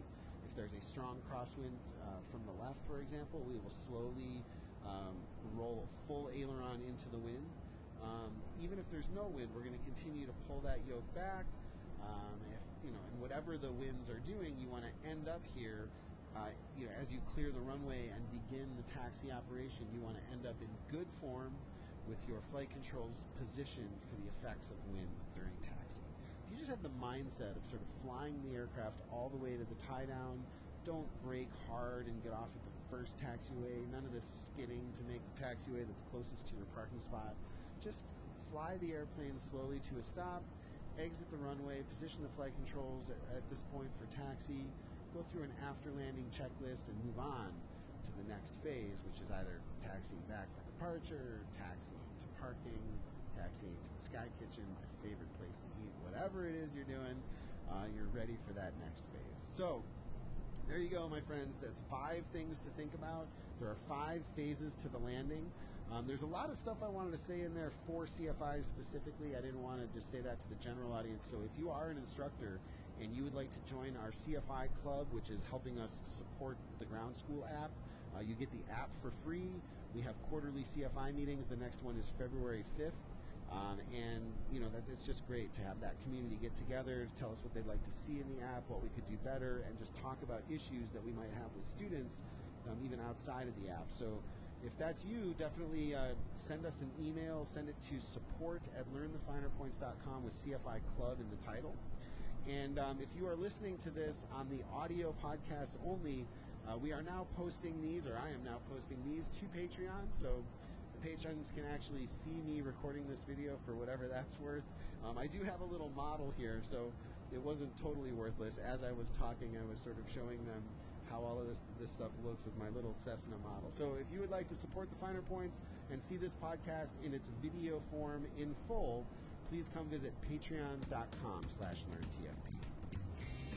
All right, aviators, that's all for this episode. A huge thanks to the sponsors. Remember that when you renew your AOPA membership, please select Pilot Protection Services.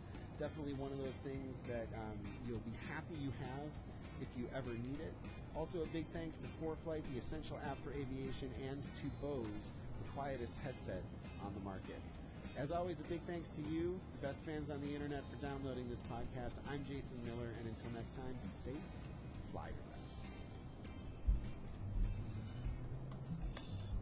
The Finer Points is brought to you in part by ForeFlight, and by Bose, and by AOPA, and by the generous support of listeners like you through Patreon.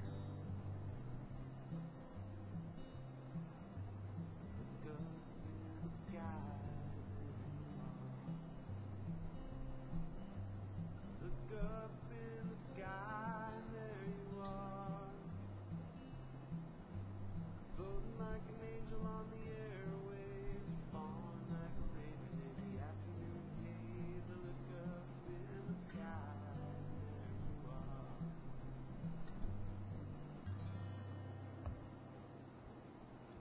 There's some bad weather in Virginia for the Hello, most part. aviators. Welcome back to the Finer Points. Are Not that bad. I don't know if it's going to come to me, but we got some bad weather. On this episode of The Finer Points, I am going to go through 5 questions that I got from listeners. This is another mail call episode, and you're listening to The Finer Points. The Finer Points is brought to you in part by ForeFlight, the essential app for aviation, and by Bose, makers of the A20 headset. The A20 is the choice of military pilots and professional pilots all over the world. And by the generous support of listeners like you through Patreon.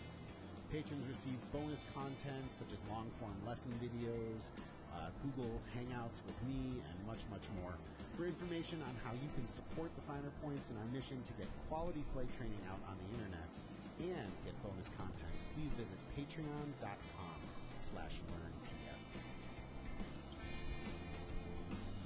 Alright, aviators, welcome back to the Finer Points. Before we jump in, just a quick reminder, there are 2 days left to get $50 off the Ground School app. Let's put 2020 behind us. If you want a full year access to Ground School for 2021, you can get $50 off for another 2 days. Just go to learnthefinerpoints.com and find your way to the App Store. All right. So a lot of you know that on Instagram, which I'm at Learn the Finer Points on Instagram, and a lot of you who watch me on Instagram see that each day I post, a question and answer field where viewers can sort of ask me questions kind of all day long, and whenever I have a moment in my day, a little time to do it, I will just pick up the phone and answer questions. These questions, though, the stories disappear after 24 hours. So I was trying to think of a more permanent way to possibly get some of that information out there, and I thought that on this podcast, I was going to try a couple new things. One thing is I'm going to answer 5 of those Instagram questions right here on the podcast, and I'm also filming this. So for the first time, it's sort of like a video podcast, and you can watch me record it. I'm not quite sure where that's going to end up. Possibly clips of it will end up on YouTube, and the entire thing will end up on Patreon. But here we go into a brave new world. And the first question that I was going to answer is, somebody asked me, what is the most valuable experience for building time, right? So there's many ways to build your time as a pilot. You can teach, you can tow banners around, you can do sightseeing flights, pipeline patrol, agricultural flying, and go on and on and on. There's so many different things you can do. And somebody's asking me, what is the most valuable? And my answer is, I tend to gravitate toward Part 135 single pilot cargo flying. And these would be companies like Ameriflight. It's really challenging flying, first of all. So you get the respect of a lot of other pilots, and someday you're going to sit down for that interview, you'll be talking to a chief pilot, and they will know that you were out there flying around single pilot IFR in aircraft that sometimes have deferred maintenance items, and the bottom line is they're very, very safe. Like, their safety record is unbelievable. So, that's what you have to look at. You say, how is it that a company like this can put relatively young pilots into a high-performance piston twin to start and get them out there flying single-pilot IFR each morning, each night, and still have such an amazing safety record. And the way they are able to do that in part is by developing rigorous standard operating procedures. So, the pilots are constrained by procedures that have been born out of accidents that have occurred in the past. And these procedures are designed to prevent those accidents from ever occurring again in the future, and it works almost without fail. So those are the procedures that I teach. A lot of what I teach my students in books like Setting the Standard or in the Standard Operating Procedures section of Ground School come almost directly from the SOPs that those single pilot 135 operators use, because they work. And if it ain't broke, don't fix it. If professionals are doing something that really works, then let's emulate it. So I would say do that. And if you go to like if you're building time, and if you're trying to get to the left seat of an airliner and you go to a company like SkyWest, and there's nothing wrong with SkyWest, but they're going to put you in the right seat, so you're getting second in command time a lot of the time. You go to a company like Ameriflight, you're getting twin turbine PIC time almost immediately. Once you have 1,000 hours of twin turbine PIC time, you can start applying to the airlines. And there are companies like Southwest Airlines that will hire directly out of some of those cargo operations because they know specifically these are pilots that have the chops that we want, right? So anyway, I would take a good hard look at Part 135 cargo flying as a great way to build experience. All right, the next question I got was leaning during a climb. How do I handle this? And so just to review, the rule of thumb is 5,000 feet. And that's just a rule of thumb because the hard rule is you only lean an aircraft engine when you're operating below 75% power. So it's a bit of a guess. Where is 75% power? If you look over the performance tables, you'll find that for most cruise power settings, above 3,000 feet, you're operating at less than 75% power, which is why 3,000 feet has become sort of a rule of thumb for cruise power settings. But if you have that throttle firewalled, if you're flying a full power climb, 5,000 feet is the altitude you're looking for. Once you pass through 5,000 feet, you're looking for a best power lean. Don't worry about finessing it. If you're in a fixed pitch prop, just start leaning the engine until you see peak tachometer. Now, if you're in a constant speed prop, it's a little trickier because you can go ahead and lean that engine for best power and the RPM is not going to change, right? So you can't be looking at the tachometer. Now, what you really want to look at are the cylinder head temperatures. But this is a bit of a guess because if you pull the mixture out to where the CHTs peak, that's actually a best economy lean. That's not a best power lean. So you want to be a little bit rich of that. You want to stop short before the EGT peaks. So as you're climbing, again, you're not going to finesse this. We just want to get in the ballpark. We just want to get to a place where, you know, we're not fouling the spark plugs. Now, if you're in a turbo, you're just going to lean to a fuel flow, which is easy and beautiful. But in a normally aspirated constant speed prop airplane, just lean until you see those CHTs rise and just stop short of the peak indication. All right, another question I got was, can I do practice forced landings with a passenger on board? Is that legal? My answer is kind of, sort of, yeah. I mean, there's no law preventing you from doing that as long as you're adhering to the minimum safe altitude rules. So yes, the short answer is that is legal. But, and the big but is, if you were to have some sort of accident doing that, let's say the engine doesn't come back, right? So you're simulating a forced landing, you got power to idle, you fail to kind of clear the engine, and by the time you go to add power, you realize, holy cow, we've really lost this thing. You have a passenger on board, so you end up actually putting it into that field, you break your nose gear, your passenger flies forward into and breaks their nose, right? Something like that. The FAA might get you on careless and reckless operations. So there is that general regulation that says, was the pilot acting in a way that was careless and reckless? And if so, then yes, you are in violation of the law. So that's the kind of sort of part of it. Not sure that's a fantastic idea. Sometimes I show passengers that if you pull the power to idle, the airplane won't fall out of the sky, right? You can glide a little bit, and that's kind of a fun demo. But I wouldn't take it much farther than that with a passenger on it. All right, so what is the best way, and this is going to be the last question I answer here. What do? We're going to do 4 questions. What is the best way to remove snow and ice from an aircraft? Okay, so you're not going to like this answer, but the best way to remove snow and ice from an aircraft is to take it into a heated hangar to allow the snow and ice to melt, and furthermore, allow the water that has now, gathered all over the aircraft to dry. There is at least one report that I can think of, and it was a Mooney with the pushrod actuated controls, where they brought the airplane into a hangar, all of the snow and ice melted. As soon as they saw that, they brought the wet airplane back out into the freezing temperatures, and guess what happened? Those pushrods froze up, and the controls, the pilot had to literally break the ice to move the controls, and that was a big surprise, almost contributing to an accident, but it stopped short of an accident. This was just a holy cow, I learned from that kind of story. So I have seen this. I have seen credit cards. People like at Tahoe sometimes will pull out credit cards and start scraping the ice off the wing. The problem with that is it will scratch the paint. So if this is a rental and you don't want to pay for it, then don't scratch the paint, right? So it's not a great answer, but if you're going to be flying around, like going on a ski weekend or something, you're going to leave the aircraft for a period of days, I recommend just sticking it in a heated hangar and paying for that. Pay the extra bit to get it into a heated hangar. If it's outside and parked there and you're a pilot that knows you're going to be flying tomorrow, maybe call the FBO and ask them if they can tow it into a heated hangar 12 hours before you arrive. The best and safest way to do it is to get it into a warm place, allow all that snow and ice to melt, and then let the water dry.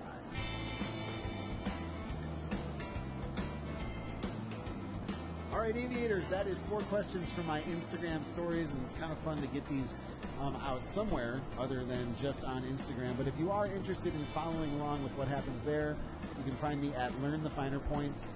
You can find tons of bonus content, including all of the Instagram live sessions up at patreon.com/learntfp. Also, a big thanks to the sponsors for their support of this show. Please remember that when you renew your AOPA membership, you should select Pilot Protection Services. It's one of those things where, you know, if you need it, you're going to be glad you have it. AOPA Pilot Protection Services. Also, a big thanks to you, the best fans on the internet, for downloading this podcast. Please share it far and wide with your friends.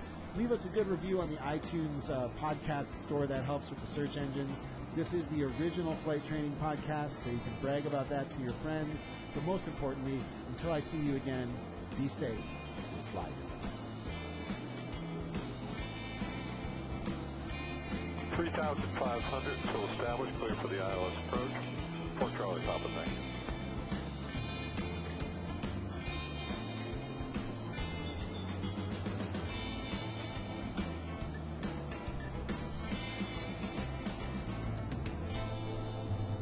The Finer Points is brought to you by ForeFlight, and by Bose, and by AOPA, and by the generous support of listeners like you through Patreon.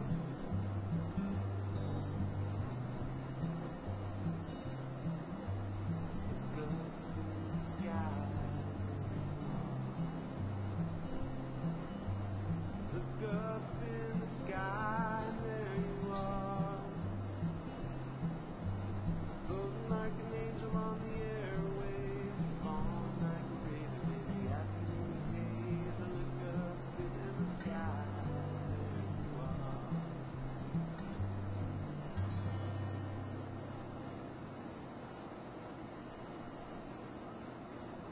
Hello, aviators, and welcome back to the Finer Points.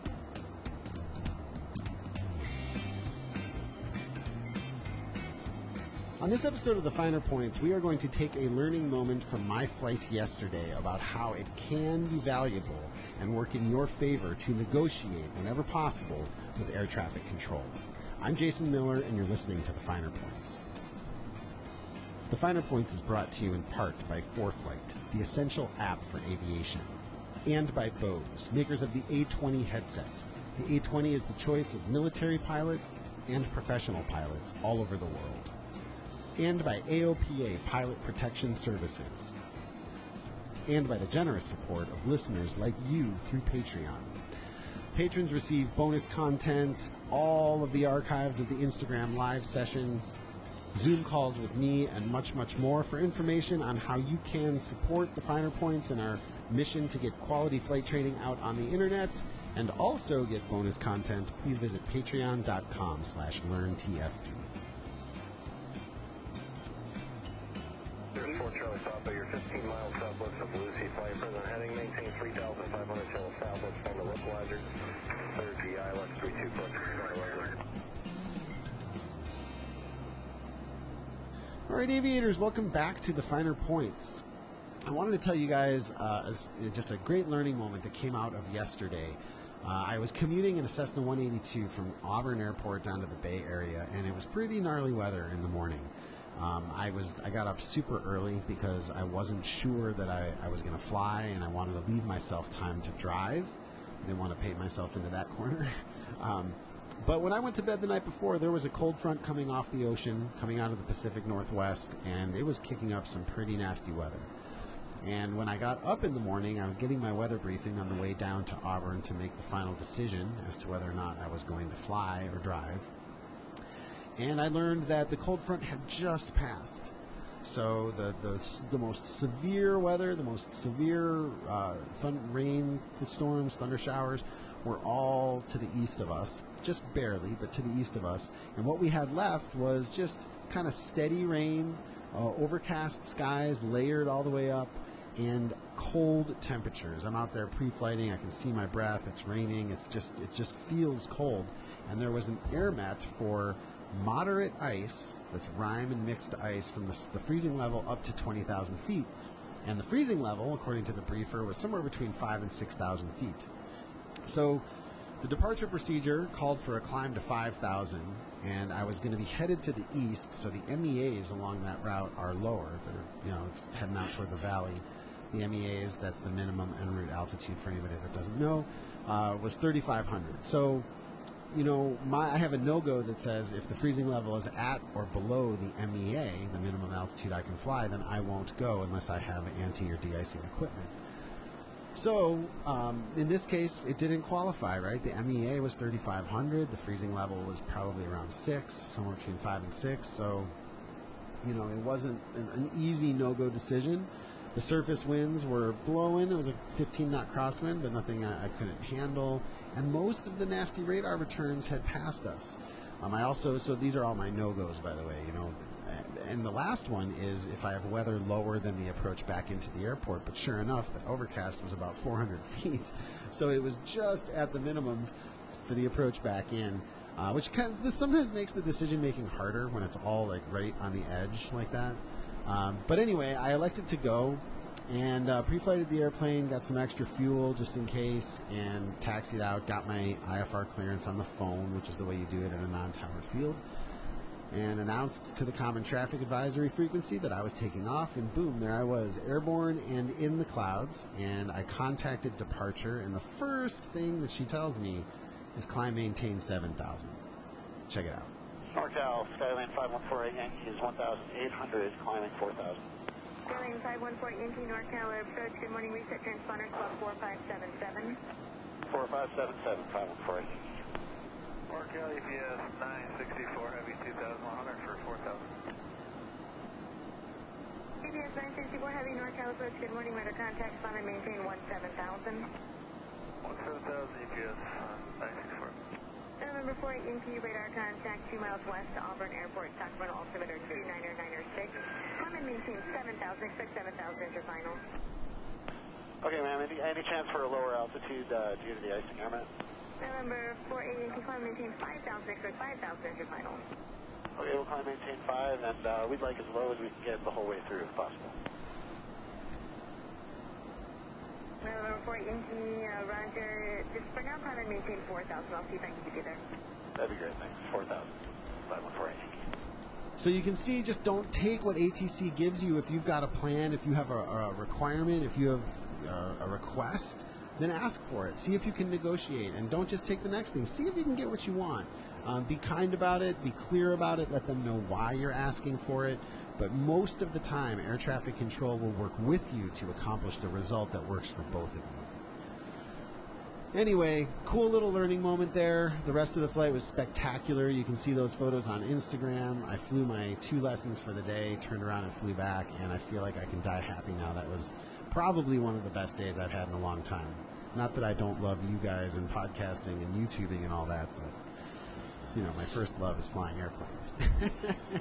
So anyway, I feel like I've been spending a lot of time in the office editing, which is great. I mean, that's what I do, is all about flying. But anyway, it was great to get out there and have 3 or 4 flights really in the day yesterday, some of which were actually challenging for me as a pilot, not just as a teacher. So, all right, aviators, that's all for this episode of The Finer Points. Remember, you can get your free gift video by coming to learnthefinerpoints.com. It is my story from enthusiast all the way through ATP CFII, so that you can avoid some of the mistakes that I've made. Also, a big thanks to the patrons. Tons of bonus content going there, and that support is huge for getting these podcasts out and for getting videos out regularly. At patreon.com/learntfp, you can find out how you can support The Finer Points and also get bonus content. Also, a big thanks to the sponsors. Remember that when you renew your AOPA membership, you should select Pilot Protection Services. And of course, a big thanks to you, the best fans on the internet, for downloading this podcast. I'm Jason Miller, and until next time, be safe and fly your best.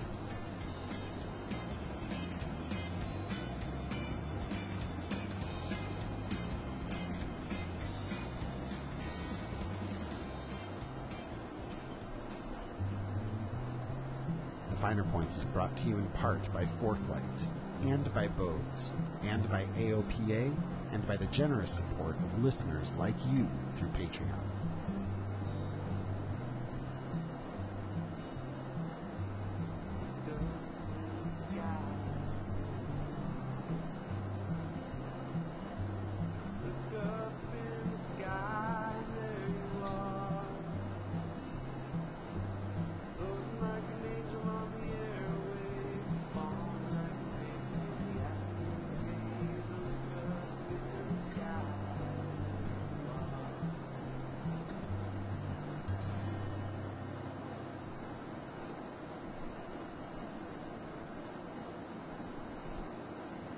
Hello aviators, I just wanted to take a moment to post a quick correction.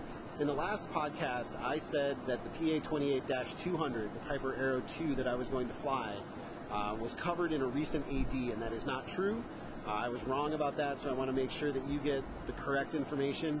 There were a number of other models, I believe the 140s, the 160s, the 180s, the 235s, lots of aircraft covered, but not the Aero 2 that I was going to fly.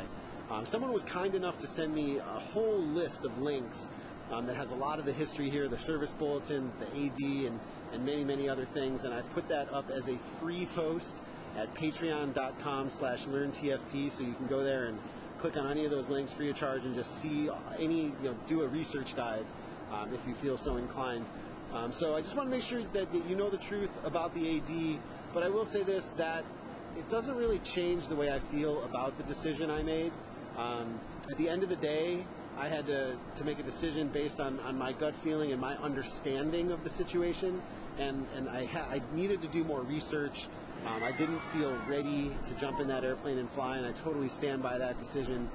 So, the old saying, turn around, walk away, and live to fly another day, that can never be the wrong decision. So anyway, now you know the truth, and you can go check out those links at patreon.com/learntfp. So I'm sitting here trying to make this decision, and it's like, if I decide that this airplane's not safe for me to fly based on what I've just heard from all these people, I'm going to have to call Joe and cancel last minute. I'm going to torpedo the YouTube video, and I'm going to end up driving 12 hours in the motorhome with the kids. Charlie Papa, your 15-mile southwest of Lucy, flight present heading, maintain 3,500 till southwest from the localizer, clear to ILS 32 approach. On this episode of the Finer Points, I'm going to share with you one of the hardest decisions I've ever had to make regarding whether or not I should go or not go in an airplane. I'm Jason Miller, and you're listening to the Finer Points. The Finer Points is brought to you in part by ForeFlight, the essential app for aviation, and by Bose, makers of the A20 headset. The A20 is the choice of military pilots and professional pilots all over the world. And by the generous support of listeners like you through Patreon. Patrons receive bonus content, Google Hangouts with me, and much, much more. For information on how you can support the Finer Points and our mission to get quality flight training out on the internet and get bonus content, please visit patreon.com/learntfp. Clear to ILS 32 approach.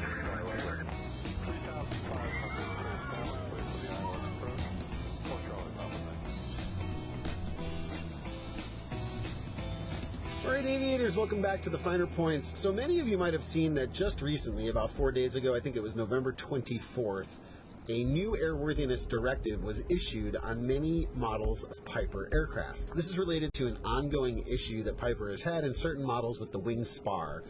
And it certainly came onto my radar and probably many of yours in 2018 when Embry-Riddle had an accident where a designated pilot examiner and a commercial applicant experienced a wing separation in flight. This was not the first time this has happened in a Piper aircraft, and this goes all the way back to 1987. But it can be hard to get to the bottom of what's really true, what's really safe, what's not. I mean, I've certainly flown many, many hundreds of hours in Piper aircraft throughout my career. So anyway, I recently had to make a decision as to whether or not I was going to put my family in the airplane and fly down to Palm Springs. This is before the AD came out. So yesterday I was on a Zoom call with patrons. This is something we do once per month. For the highest tier patrons, we get together, we talk about content, we talk about flight training, really anything. It's a pretty informal call. And yesterday I began to tell the story of how this decision-making process unfolded for me and why that this was one of the hardest decisions I've ever had to make. So I'm just going to go ahead and share this excerpt from the call in its raw form with you, so you can kind of get into what I was thinking and why this was a very, very difficult decision to make. Here it is, straight from the patron call that we had yesterday morning on Black Friday.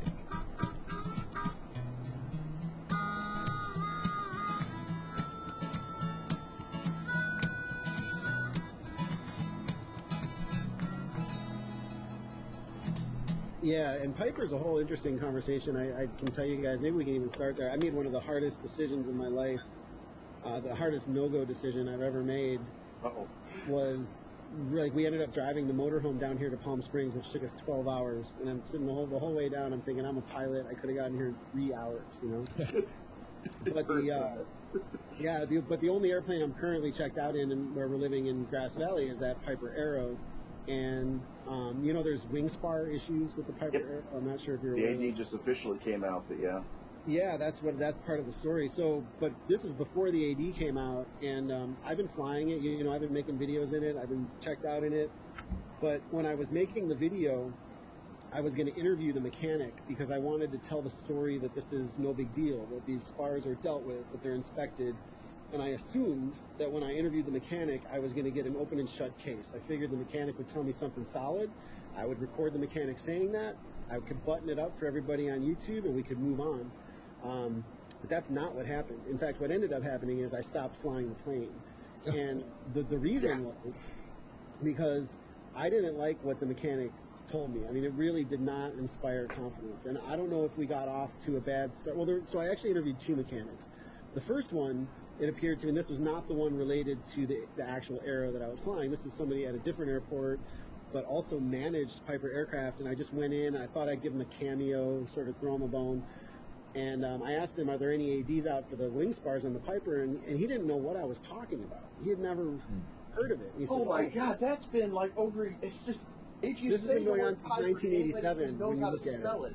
They say, oh, are your wings going to fall off? Yeah, it's going on for a long time. And for those that don't know, the accident that put it on my radar was in 2018 at Embry-Riddle in Daytona, Florida, when a commercial candidate and a designated pilot examiner had the wings separate in flight, doing normal 1G flight maneuvers like touch and goes. They weren't doing any lazy eights or any steep turns, nothing that would load the wing up. They're just doing touch and goes, and on the upwind, the wing fell off, and they both died.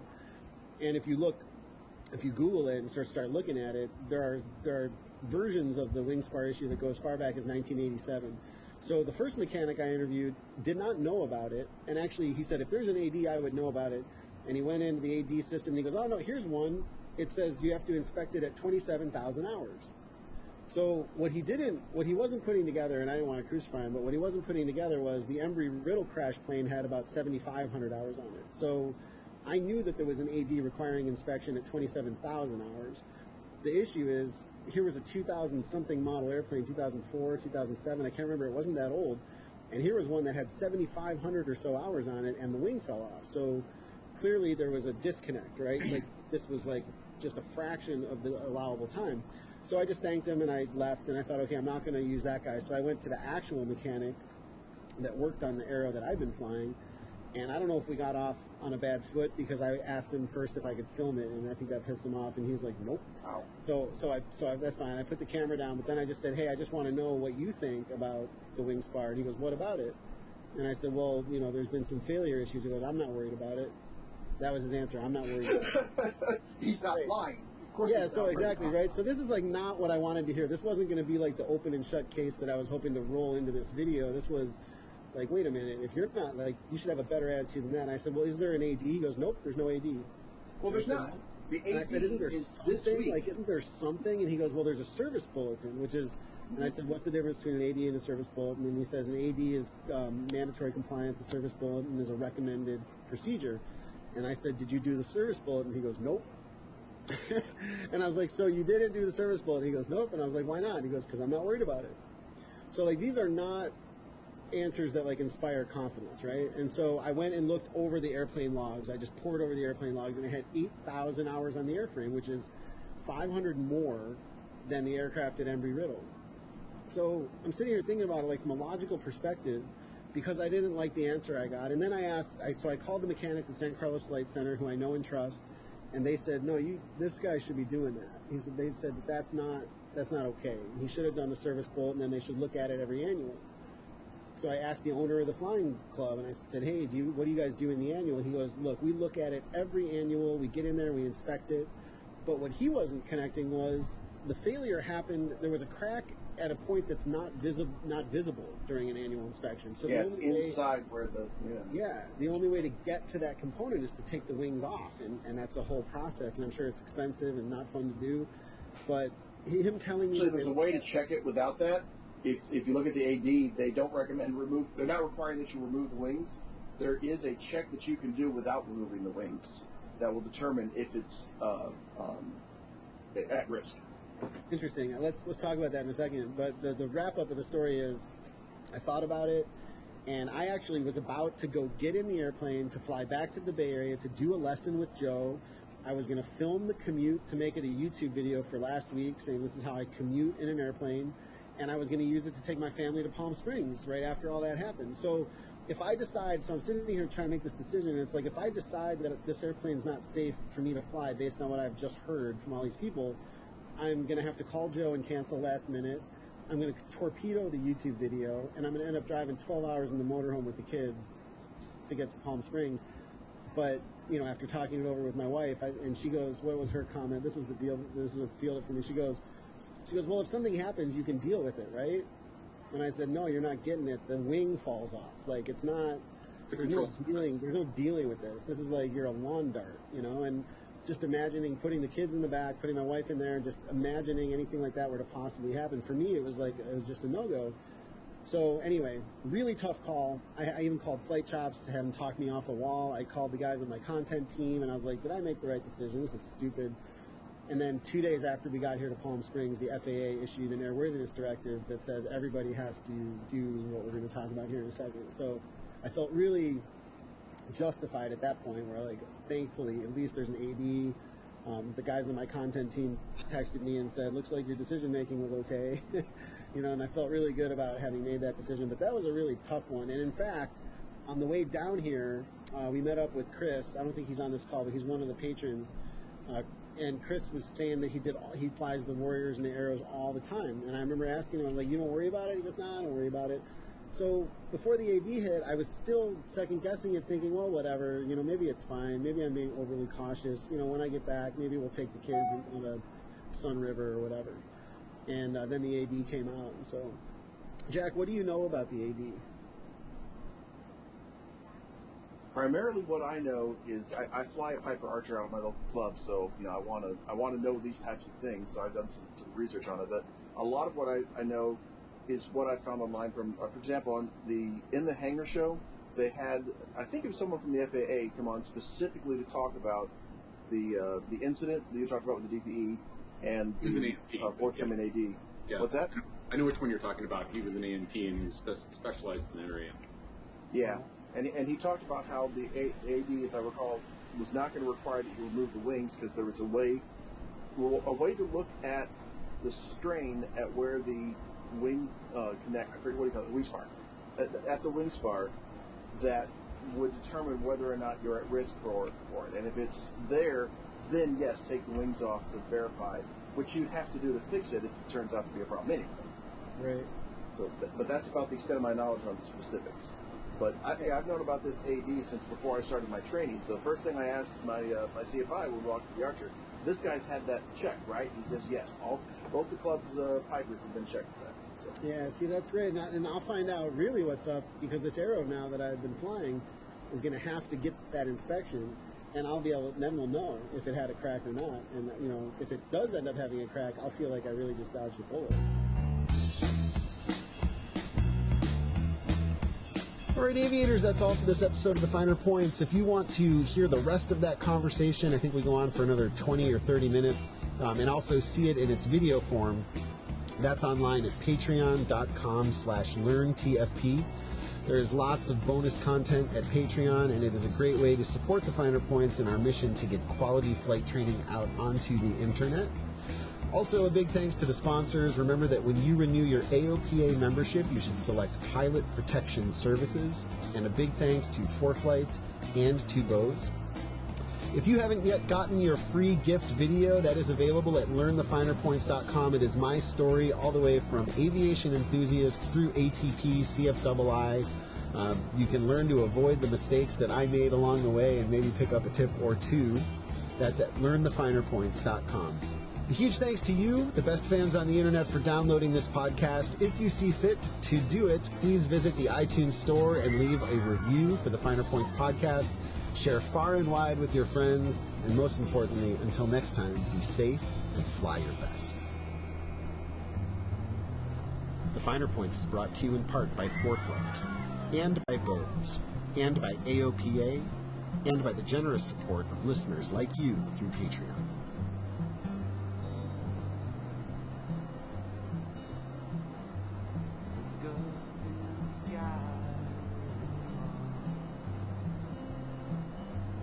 Look up in the sky, and there you are,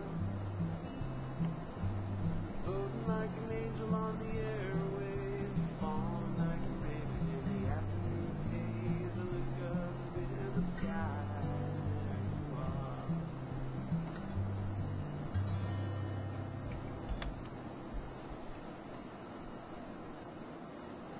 I mean, he's probably pissed. I just turned off the radio and completely defied his authority. Hello, aviators, and welcome back to the Finer Points.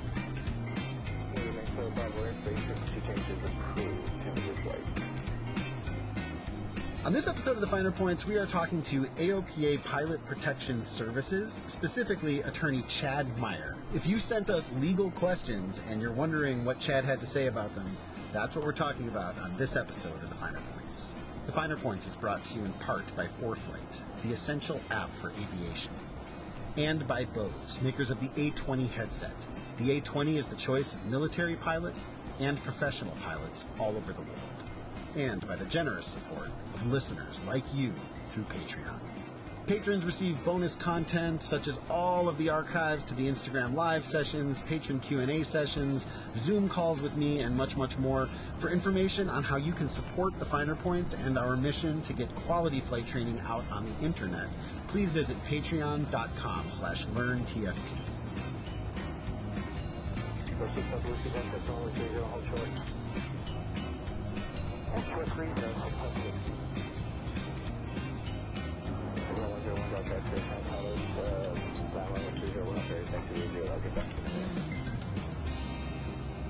All right, aviators, welcome back to the Finer Points. For those of you that haven't seen it or didn't know, our ground school app is just absolutely taking off. We're getting rave reviews, over 150 5-star ratings. We've got 5-star written reviews. You have to go see what we've been working on. It's knowledge for the private pilot. It's skills for any pilot, no matter where you are in the world. And you can get a full feature 3-day trial free by going to getgroundschool.com. So come to learnthefinerpoints.com/groundschool or getgroundschool.com and follow the links, get your free trial, and see what everybody is talking about. So as I mentioned in the intro here, we are talking with Chad Meyer on this episode. A very interesting conversation. And for those of you that don't know what Pilot Protection Services is, anyway, when you renew your AOPA membership, if you didn't know it, you can select something called Pilot Protection Services, which puts a team of attorneys on your side in the event something happens to you out there in the wild, you make some mistake, you have some question. It's not a guarantee that these folks are going to be able to come to the rescue, come down swinging swords and fight off all your enemies, but it is a guarantee that when you have a matter that's covered by the legal services plan come up, you will have a legal team to consult, people to back you up, and people to point you in the right direction. And it's an amazing safety blanket, security for you as a pilot when you're out there flying, because who knows, right? Who knows what will happen. In fact, in this episode, you'll see I'll tell you a story of a time that I actually broke the law. Not a proud moment, but it's an authentic story. And anyway, on that note, let's just jump right in. This is a conversation that I had with Chad Meyer from AOPA Pilot Protection Services.